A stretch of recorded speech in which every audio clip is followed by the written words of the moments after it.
ನಮಸ್ಕಾರ ವೀಕ್ಷಕರೇ. ನಮಸ್ಕಾರ ವೀಕ್ಷಕ. ಕೆಲವೊಂದು ಫ್ಯಾಕ್ಟ್ರಿಗಳಾಗ್ಬೋದು, ಇಲ್ಲ ಅಪಾರ್ಟ್ಮೆಂಟ್ಗಳಾಗ್ಬೋದು, ದೊಡ್ಡ ದೊಡ್ಡ ಏನಾದರೂ ಕನ್ಸ್ಟ್ರಕ್ಷನ್ ನಡೀತಾ ಇದ್ದು ಅವುಗಳಲ್ಲಿ ಏನಾದರೂ ನೆಗೆಟಿವ್ ಎಫೆಕ್ಟ್ಗಳು, ಆತ್ಮಗಳು, ಪ್ರೇತಗಳು ಅಂತ ನಾವು ಕರಿತೀವಲ್ಲ, ಆ ಥರದ ತೊಂದರೆಗಳಾಗಿರೋಗಳನ್ನ ಇವ್ರದ್ದೇ ಒಂದು ಸ್ಟೈಲ್ ಇದೆ. ಬೇರೆ ಥರ ಅಲ್ಲ, ಇವರೇ ಡೈರೆಕ್ಟು ಆ ಜಾಗ ವಿಸಿಟ್ ಮಾಡಿ ಅಲ್ಲಿ ಏನಿದೆ ವಾತಾವರಣ ಚೆಕ್ ಮಾಡಿ ನೆಕ್ಸ್ಟ್ ಇವರು ಅದನ್ನು ಸಮಾಧಿ ಸ್ಟೇಜ್ಗೆ ಇವರೇ ಹೋಗಿ ಫಿಸಿಕಲಿ ಅಲ್ಲಿ ಹೋಗಿ ನೋಡ್ಕೊತ ಬಂದು ನೈಟ್ ನೀವು ನಿಮ್ಮದೇ ಒಂದು ಬೇರೆ ಸಾಧನೆ ಅದರಲ್ಲಿ ಕೂತ್ಕೊತ ಅಲ್ಲಿ ಜಾಗ ಕ್ಲಿಯರ್ ಮಾಡಿಕೊಡ್ತೀರಿ, ಅಲ್ಲಿನ ಸಮಸ್ಯೆನ ಬಗೆಹರಿಸ್ಕೊಡ್ತೀರಿ ಅನ್ನೋದನ್ನು ವಿಚಾರ ನೀವು ತಿಳಿಸಿದ್ದೀರಾ. ಈ ದೆವ್ವ, ಪ್ರೇತ, ಭೂತ ಈ ವಿಚಾರಕ್ಕೆ ಬಂದುಬಿಡಿ. ಯಾಕಂದರೆ ನಿಮ್ಮ ಒಂದು ಕಾನ್ಸೆಪ್ಟ್ ಏನೈತೆ ಅದನ್ನೇ ಮಾತಾಡೋಣ. ಯಾವ ಥರ ಈ ನೆಗೆಟಿವ್ಗಳು ಇರ್ತವೆ ಸರ್?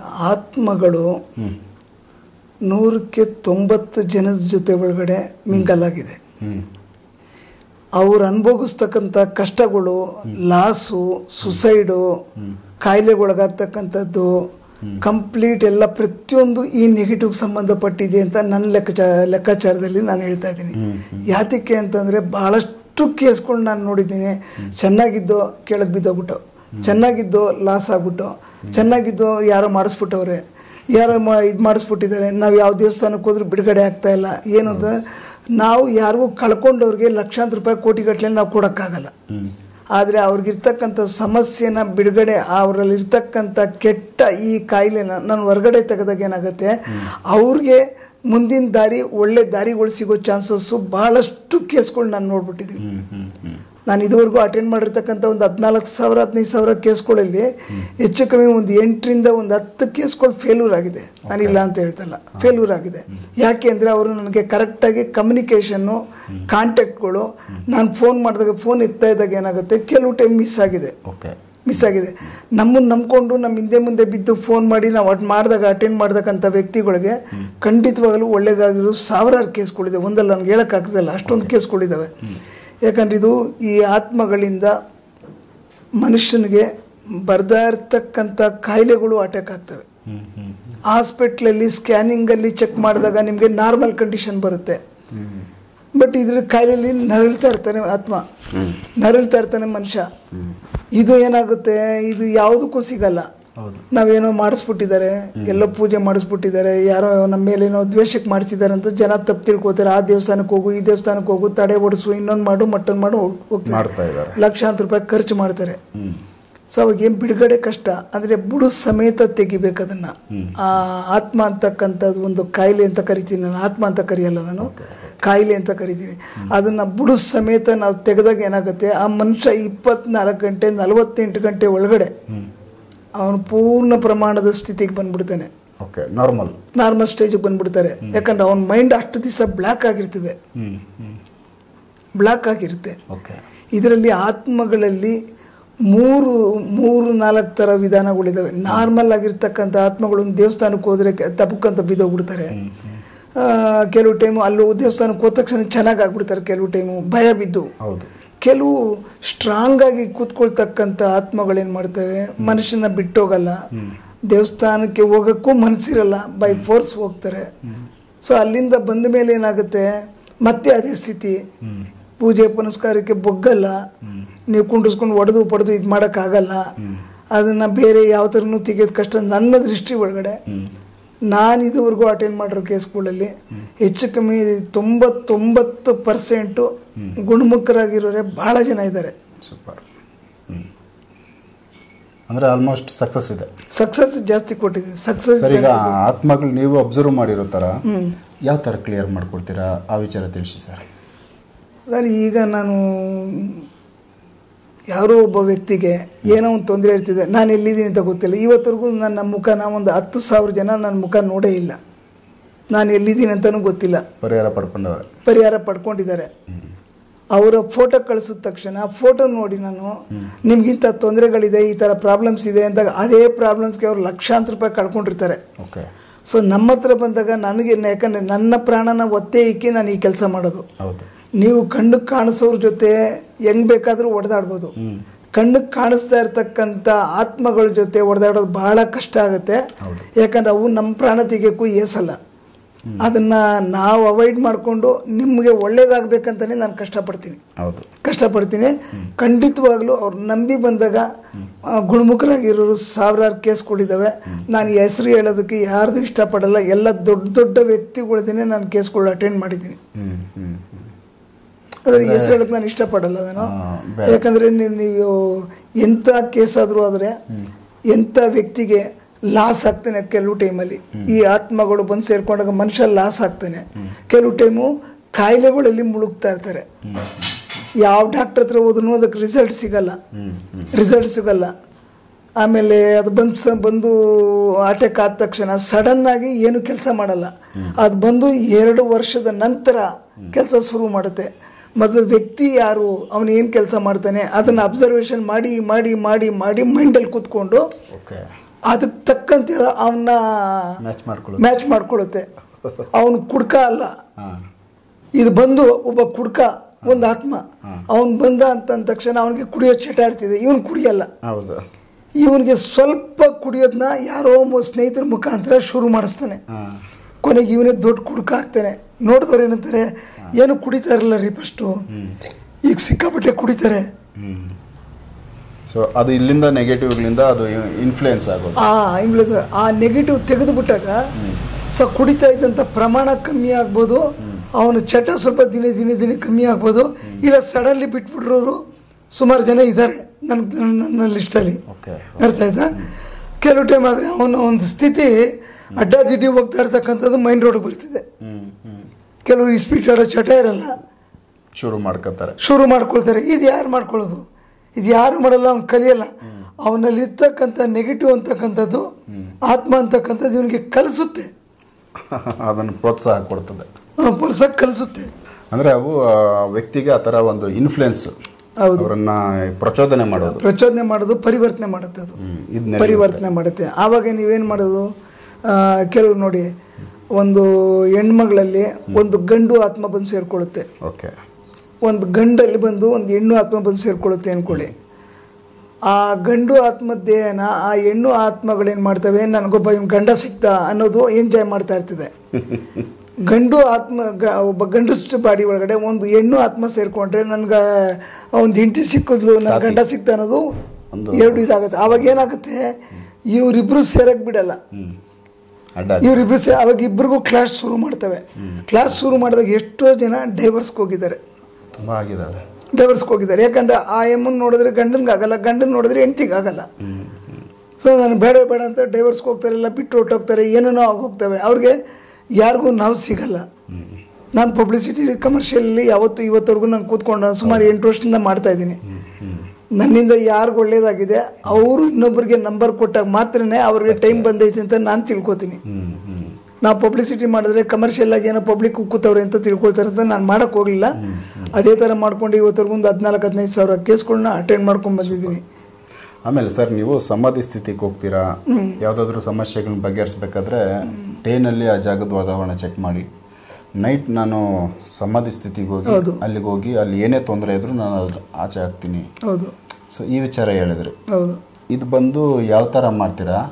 ಮತ್ತು ಇದ್ರದ್ದು ನಿಮ್ಮ ಒಂದು ಸೇಫ್ಟಿ, ಯಾಕಂದ್ರೆ ನೀವು ಸಿಂಗಲ್ ಆಗಿ ಹ್ಯಾಂಡಲ್ ಮಾಡ್ತೀನಿ ಅಂತ ಹೇಳ್ತಾ ಇದ್ದೀರಾ, ನಿಮ್ಮ ಬ್ಯಾಕ್ಗ್ರೌಂಡ್ ಸಪೋರ್ಟ್ ಕಮ್ಮಿ ಯಾರೂ ಇಲ್ಲ ಅಂತ. ಬಟ್ ಏನೆಲ್ಲ ಸೇಫ್ಟಿ ನೀವು ಇಟ್ಕೊಂಡು ಧೈರ್ಯ ಮಾಡ್ತೀರಾ? ಕೇಳಿ, ನಾವು ಸಮಾಧಿ ಸ್ಥಿತಿಗೆ ಹೋಗೋದ್ರಿಂದ ದಿಗ್ಬಂಧನ ಮಾಡ್ಕೊಂಡಿರ್ತೀವಿ. ನಮ್ಮ ಸುತ್ತ ದಿಗ್ಬಂಧನ ಮಾಡಿಕೊಂಡು ನನಗೇ ಆದಂಥ, ಅದನ್ನು ಹೇಳೋಕ್ಕಾಗಲ್ಲ ಟಿ ವಿ ಒಳಗಡೆ, ನನಗೇ ಆದಂಥ ಒಂದು ಸೆಕ್ಯೂರಿಟಿನ ನಾನು ಬಂದೋಬಸ್ತ್ ಮಾಡ್ಕೊಂಡಿರ್ತೀನಿ. ಯಾಕಂದರೆ ನನ್ನ ಆತ್ಮ ನನ್ನ ದೇಹ ಬಿಟ್ಟು ಹೊರಗಡೆ ಬಂದಾಗ ನನ್ನ ಆತ್ಮಕ್ಕೆ ಸೆಕ್ಯೂರಿಟಿ ಇರಲ್ಲ. ಈ ಆತ್ಮಗಳು ನನ್ನನ್ನು ಅಟ್ಯಾಕ್ ಮಾಡಿ ಆ ಸೆಕೆಂಡಲ್ಲಿ ಫಿನಿಷ್ ಮಾಡ್ಬೋದು, ತುಂಬ ಡೇಂಜರ್, ಫಿನಿಷ್ ಮಾಡ್ಬೋದು. ಆವಾಗ ಅದು ನನ್ನ ಸೆಕ್ಯೂರಿಟಿಗೋಸ್ಕರ ನಾನು ಕೆಲವು ಸಪ್ರೇಟಾಗಿ ಅದಕ್ಕೊಂದು ದಿಗ್ಬಂಧನಗಳು ಮಾಡ್ಕೊಂಡಿರ್ತೀನಿ. ಅದು ನನ್ನ ಕಾವಲು ಕಾಯ್ತಾ ಇರ್ತದೆ. ಕಾವಲು ಕಾಯೋಷ್ಟರೊಳಗಡೆ ಯಾವ ಕ್ಯಾಂಡಿಡೇಟ್ನ ನಾನು ಕೇಸ್ ತೊಗೊಂಡಿರ್ತೀನಿ ಅವರ ಬಾಡಿ ಒಳಗಡೆ ಇರ್ತಕ್ಕಂಥ ಕೆಟ್ಟ ಈ ಕಾಯಿಲೆಗಳನ್ನ ಹೊರಗಡೆ ಕರ್ಕೊಂಬರೋಷ್ಟರೊಳಗಡೆ ಪ್ರಯತ್ನ ಬೀಳ್ತೀನಿ ನಾನು. ಆ ಪ್ರಯತ್ನ ಬಿದ್ದಾಗ ಒಂದು ದಿವಸ ಬಿಟ್ಬಿಡ್ತೀನಿ. ಬೆಳಗ್ಗೆ ಎಷ್ಟರೊಳಗಡೆ ಅಲ್ಲಿರ್ತಕ್ಕಂಥ ನೆಗೆಟಿವ್ ಹೊರಗಡೆ ಬಂದಮೇಲೆ ಅವರ ಪರಿವರ್ತನೆ ನೈಟ್ ಮನ್ಗೋದ ಮೇಲೆ ಬೆಳಗ್ಗೆ ಏನಾಗೈತೆ ಅಂತ ನಾನು ಮತ್ತೆ ಚೆಕ್ ಮಾಡ್ತೀನಿ, ಅವ್ರನ್ನ ಮಾತಾಡಿಸ್ತೀನಿ. ಅವ್ರಿಗಿದ್ದಂಥ ಪೇಯ್ನು ಯಾರೋ ಆ ಸಮಸ್ಯೆಯಲ್ಲಿ ಇದ್ದವ್ರನ್ನ ಫೋನ್ ಮಾಡಿ ಕಾಂಟ್ಯಾಕ್ಟ್ ಮಾಡ್ತೀನಿ. ಆ ಸಮಸ್ಯೆಯಲ್ಲಿ ಎಲ್ಲಿ ನೋವಿತ್ತು, ಎಲ್ಲಿ ತೊಂದರೆ ಇತ್ತು, ಇವಾಗ ಹೆಂಗಿದ್ದೀರಾ, ಪ್ರತಿಯೊಂದನ್ನು ನಾನು ಕೇಳ್ತೀನಿ ಅವ್ರಿಗೆ. ಅವ್ರೀಗ ನನಗೆ ಇಷ್ಟು ಪರ್ಸೆಂಟ್ ಕಮ್ಮಿ ಆಗಿದೆ ಅಂದಾಗ ಸೆಕೆಂಡ್ ಡೇ ಮತ್ತೆ ವರ್ಕ್ ಮಾಡ್ತೀನಿ, ಥರ್ಡ್ ಡೇ ಫಿನಿಶ್ ಮಾಡ್ತೀನಿ. ಥರ್ಡ್ ಡೇ ಒಳಗಡೆ ಒಂದು ಕೇಸ್ನ 3 ದಿವಸ ಅಟೆಂಡ್ ಮಾಡ್ತೀನಿ ನಾನು. ಸೊ ಸ್ಟೆಪ್ ಬೈ ನೀವು ಅದನ್ನು ಕ್ಲಿಯರ್ ಮಾಡೋದು. Okay sir. ಆ 3 ದಿವಸ ಅಟೆಂಡ್ ಮಾಡಿದಾಗ 3ನೇ ದಿನಕ್ಕೆ ಹೆಚ್ಚು ಕಮ್ಮಿ ಒಂದು 90%, 85-90 ಬಂದ್ಬಿಡ್ತಾರೆ. ಇನ್ನು 15-10% ಅಂದರೆ ಏನು ಅಂದರೆ ಅದು ದಿನಚರಿ ಕಲ್ತ್ಕೊಂಡ್ಬಿಟ್ಟಿರ್ತದೆ, ಆ ಬಾಡಿ ಅಡ್ಜಸ್ಟ್ ಆಗಿರುತ್ತೆ. ಕಲ್ತ್ಕೊಂಡ್ಬಿಟ್ರಂದು ಏನಾಗುತ್ತೆ, ಅದು ಸ್ವಲ್ಪ ದಿನ ಕಮ್ಮಿ ಆಗ್ತಾ ಹೋಗ್ತದೆ. ನಿಧಾನಕ್ಕೆ 90% ಅಂತೂ ಕಮ್ಮಿ ಆಗ್ತದೆ. 90%. ಈಗ ರೀಸೆಂಟಾಗಿ 2-3 ಡೇಸಲ್ಲಿ ನಾನು ಅಟೆಂಡ್ ಮಾಡಿರ್ತಕ್ಕಂಥದ್ದೇ ಸುಮಾರು 5 ವರ್ಷದಿಂದ ಎದ್ದೊಳಕ್ಕಾಗಲ್ಲ, ಸೊಂಟ ನೋವು, ಕೂತ್ಕೊಂಡಿರ್ತಕ್ಕಂಥ ವ್ಯಕ್ತಿ ಇವತ್ತು ಬೆಳಗ್ಗೆ 4 ಅಂತಸ್ತು ಮಾಡಿ ಬೆಳಗ್ಗೆ ನೋಡ್ಕೊಂಡು ಬಂದಿದ್ದೀನಿ. ನನಗೆ 4 ಅಂತಸ್ತು ಮಾಡಿ ಮೇಲ್ಗಡೆಗೆ ಮೆಟೀರಿಯಲ್ನ ಸಪ್ಲೈ ಮಾಡ್ತಾ ಇದ್ದೀನಿ. 5 ವರ್ಷದಿಂದ ಇದ್ದಿದ್ದು. ಇವತ್ತು ಅವ್ರ ಹೆಂಡತಿ ಭಾಳ ಖುಷಿ ಆದರು. ನಮ್ಗೆ ಅದೇ ಖುಷಿ. ನಾನು ನೋಡಿಕೊಂಡು ನಾನು ಇಲ್ಲಿ ಬಂದಿದ್ದೀಗ. ಯಾಕೆ ಅಂತಂದರೆ 5 ವರ್ಷದಿಂದ ಅವ್ನು ಕುಂತ್ರೆ ಎದ್ದೊಳಕ್ಕಾಗಲ್ಲ, ಇದ್ರೆ ಕೂತ್ಕೊಳ್ಳೋಕ್ಕಾಗಲ್ಲ. ಭಾಳ ನೋವು, ಬರೀ ತಡೆ ಓಡಿಸೋದು, ದೇವಸ್ಥಾನಕ್ಕೆ ಹೋಗೋದು, ಹಾಸ್ಪಿಟ್ಲಿಗೆ ಹೋಗೋದು, ನರದ ಮೇಲೆ ನರ ಕೂತಿದೆ, ನಿಮಗೆ ಸೊಂಟದ ನೋವು, ಆಪ್ರೇಷನ್ ಮಾಡಬೇಕು ಅಂತಾರೆ. ಸೊ ಈಗ 2 ದಿವಸದಲ್ಲಿ ಆರಾಮಾಗಿ ನಡೀತಾ ಇದೆ. ನರದ ಮೇಲೆ ನರ ಕೂತಿದ್ರು. ಇದು ಏನಾಯಿತು? ಸ್ಕ್ಯಾನಿಂಗ್ಗಳಲ್ಲಿ ಅವೆಲ್ಲ ರಿಸಲ್ಟ್ಗಳು ಅವೆಲ್ಲ ತಪ್ಪು ತೋರಿಸಿರುತ್ತಾ ಸರ್? ಸ್ಕ್ಯಾನಿಂಗ್ ಮಾಡ್ತಾರಲ್ಲ, ಅದು ಸ್ಕ್ಯಾನಿಂಗಲ್ಲಿ ತಪ್ಪು ತೋರಿಸುತ್ತೋ ಇಲ್ಲ ಏನು ನನಗೆ ಗೊತ್ತಿಲ್ಲ. ಬಟ್ ಕ್ಲಿಯರ್ ಆಯಿತು. ಅವ್ರು ಕ್ಲಿಯರ್ ಆಯಿತು. ಸೊ ಅದು ಅಷ್ಟೇ, ಕ್ಲಿಯರ್ ಆಯಿತು. ತುಂಬ ಒಂದು ವಿಚಾರಗಳು. ನೀವು ಯಾವುದಾದ್ರೂ ಒಂದು ಕೇಸ್, ಈಗ ಫಸ್ಟ್ ಒಂದು ವಿಚಾರ ನಿಮ್ಮನ್ನು ನಾನು ಪರಿಚಯ ಮಾಡ್ತಾ ಇದ್ದೀನಿ ನಮ್ಮ ಚಾನಲಲ್ಲಿ. ಓಕೆ. ಚಿಕ್ಕದಾಗಿ ಒಂದು 2-3 ನಿಮಿಷದಲ್ಲಿ ಒಂದು ಕ್ರಿಟಿಕಲ್ ಕೇಸ್ ನೀವು ಹ್ಯಾಂಡಲ್ ಮಾಡಿರೋ ಅನುಭವ ಒಂದು ಹಂಚ್ಕೊಳ್ಳಿ ಸರ್. ಕ್ರಿಟಿಕಲ್ ಕೇಸು ಅಂದರೆ ಒಂದು ಹೆಂಗಸ್ಗೆ ಬಿಕ್ಕಳಿಕೆ ಕಾಯಿಲೆ ಬರ್ತಾಯಿತ್ತು ಅಂತ ಬರ್ತಾಯಿತ್ತು. ವಿಡಿಯೋ ಕೊಡ್ತೀನಿ ಬೇಕಾದ್ರೆ. ಸರಿ.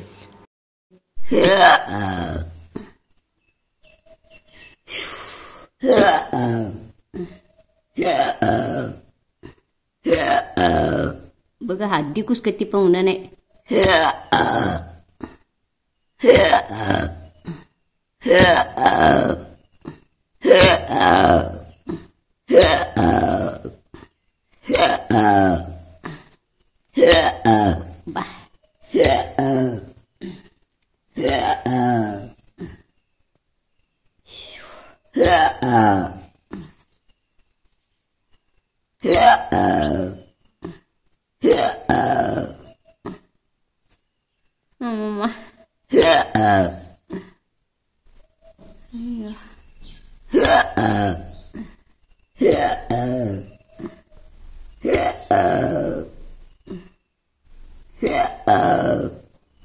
ಅದು ಆಪ್ರೇಷನ್ ಮಾಡಬೇಕು, ಇನ್ನೊಂದು ಮಾಡಬೇಕು ಮುಟ್ಬೇಕಂತ ಹಾಸ್ಪಿಟ್ಲಲ್ಲಿ ಹೇಳಿದ್ರು. ಅವ್ರ ಮಗನಿಗೆ ನಮ್ಮ ಹತ್ರ ಗುಣ ಆಗಿರೋರು ಯಾರು ನಂಬರ್ ಕೊಟ್ಟರು. ಇನ್ನೂ ಆ ಎಮ್ ಐ ಎಲ್ಲಿದ್ದಾರೆ ಅಂತ ನನಗೆ ಗೊತ್ತಿಲ್ಲ. ವಿಡಿಯೋ ಚೆನ್ನಾಗಿರೋದು ಪ್ಲಸ್ ಇದು 2 ವಿಡಿಯೋ ಅದು ಕೊಡ್ತೀನಿ. ಸೊ ಆ ವ್ಯಕ್ತಿ ನಾನು ಅಟೆಂಡ್ ಮಾಡಿದ್ಮೇಲೆ ಇವತ್ತು ಫಸ್ಟ್ ಕ್ಲಾಸ್ ಆಗಿದ್ದಾರೆ. ಆ ಬೆಕ್ಕಳಿಕೆ ರೋಗ ಹೋಗ್ಬಿಡ್ತು. ಸೂಪರ್. ಬೇಕಾದ್ರೆ ಮಾತಾಡ್ತೀನಿ ಅಂದರೆ ಅವ್ರು ಕೊಡ್ತೀನಿ, ನೀವು ಮಾತಾಡಿ. ಸೊ ಅವರನ್ನು ಅಂದರೆ ಕಂಪ್ಲೀಟ್ ಕ್ಲಿಯರ್ ಆಗಿದೆ. ಕಳಿಸ್ತಂಥ ವ್ಯಕ್ತಿ ಇವತ್ತು ಕಮ್ಮಿ ಅಂದರೆ ಒಂದು 20-25 ಜನಕ್ಕೆ ನನ್ನ ಹತ್ರ ಕಳಿಸ್ಕೊಟ್ಟಿದ್ದಾರೆ.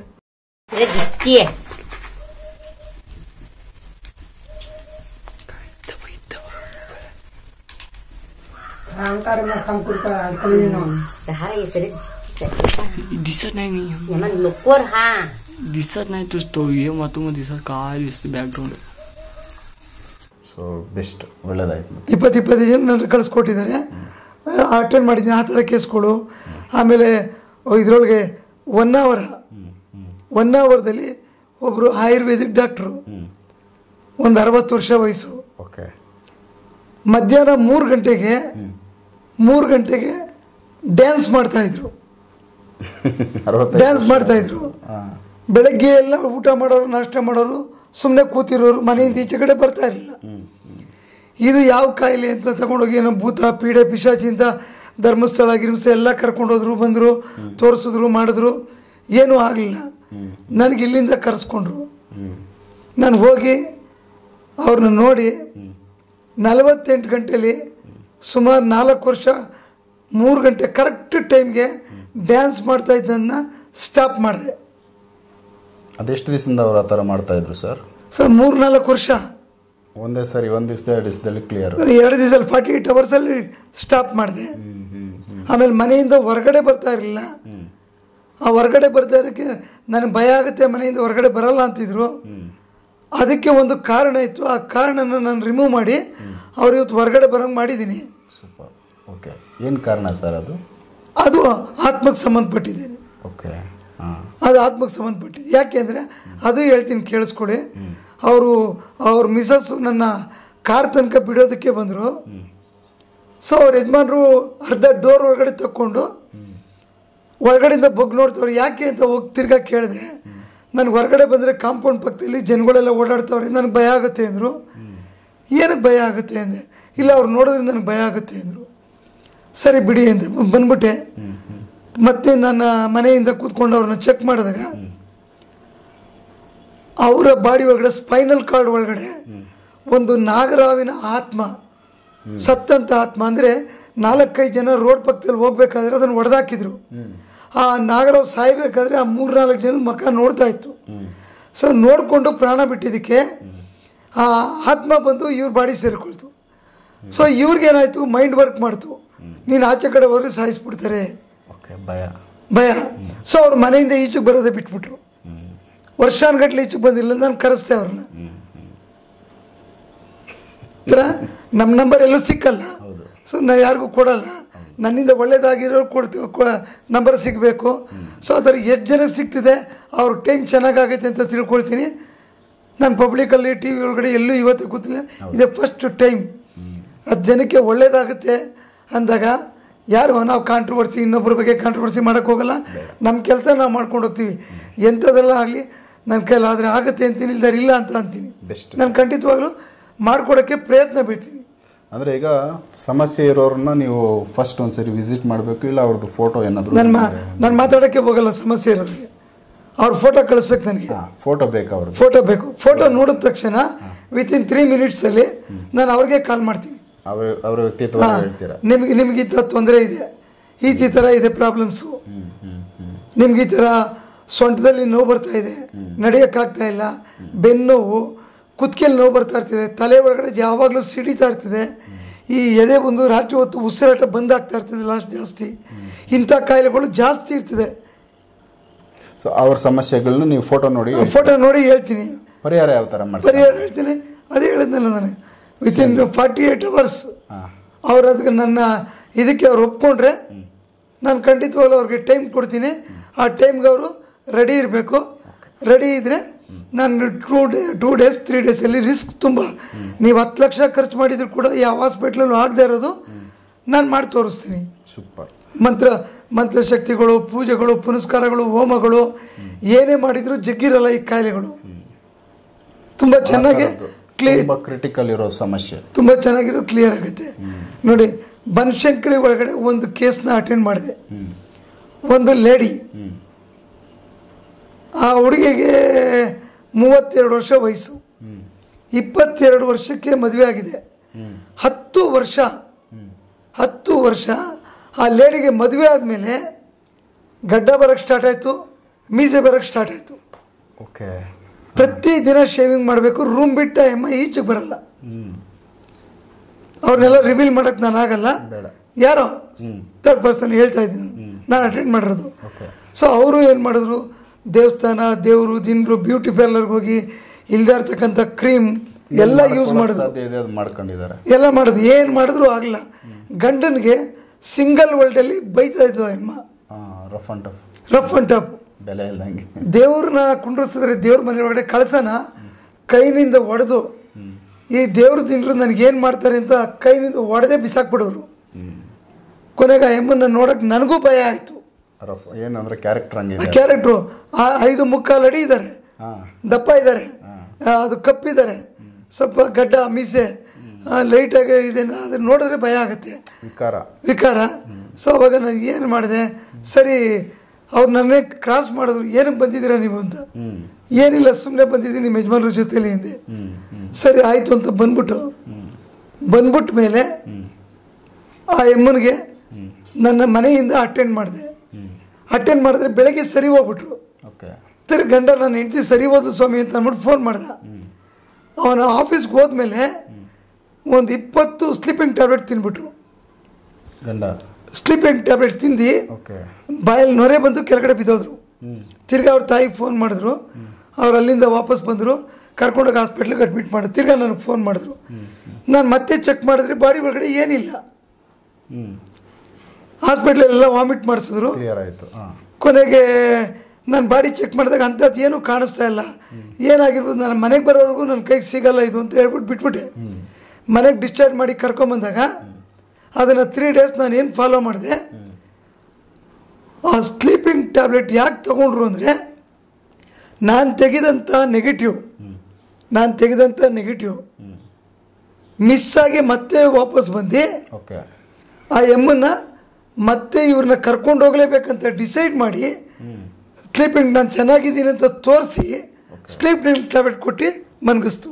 ಸೊ ಆ ಎಮ್ಮಗೆ ಇದು ಆ ಎಮ್ನೇ ಮಾಡ್ಕೊಂಡಿದ್ದು, ಆ ಎಮ್ಮನೆ ತಿನ್ಬಿಟ್ರು. ಆ ಎಮ್ಮನ್ಗೆ ಮತ್ತೆ ಬಂದಿದೆ ವಾಪಸ್ ಬಂದಿದೆ. ಸೊ ಆವಾಗ ಸೆಕೆಂಡ್ ಟೈಮ್ ಸ್ಟ್ರಾಂಗ್ ವರ್ಕ್ ಅಂತ ಏನು ಮಾಡಬೇಕು ನಾವು ಮಾಡಿ 3-4ನೇ ದಿನಕ್ಕೆ ಕೊನೆಗೆ ಅದನ್ನು ಫುಲ್ ನನ್ನ ಹ್ಯಾಂಡ್ ಓವರ್ಲ್ಲಿ ಅದನ್ನು ಲಾಕ್ ಮಾಡಿ ಅದು ಬುದ್ಧಿ ಹೇಳಿ ಆಮೇಲೆ ಮತ್ತೆ ನಾನು ಆ ಎಮ್ಮಂತ ನಾನು ಹೋಗಲ್ಲ ಅದು ಅಂತ ಹೇಳಿದ್ಮೇಲೆ ಮತ್ತೆ ಅದನ್ನು ವಾಪಸ್ ಕಳಿಸಿ ನೀನು ಏನೇನು ಬಿಟ್ಟಿದೆಯಾ ವಾಪಸ್ ತರಬೇಕು ಅಂದಾಗ ಈ ವ್ಯಕ್ತಿಗೆ ಸ್ಪಂದಿಸಿದಂಥ ಗಡ್ಡ ಮೀಸೆ ಅವ್ರ ಹತ್ರ ಇತ್ತು.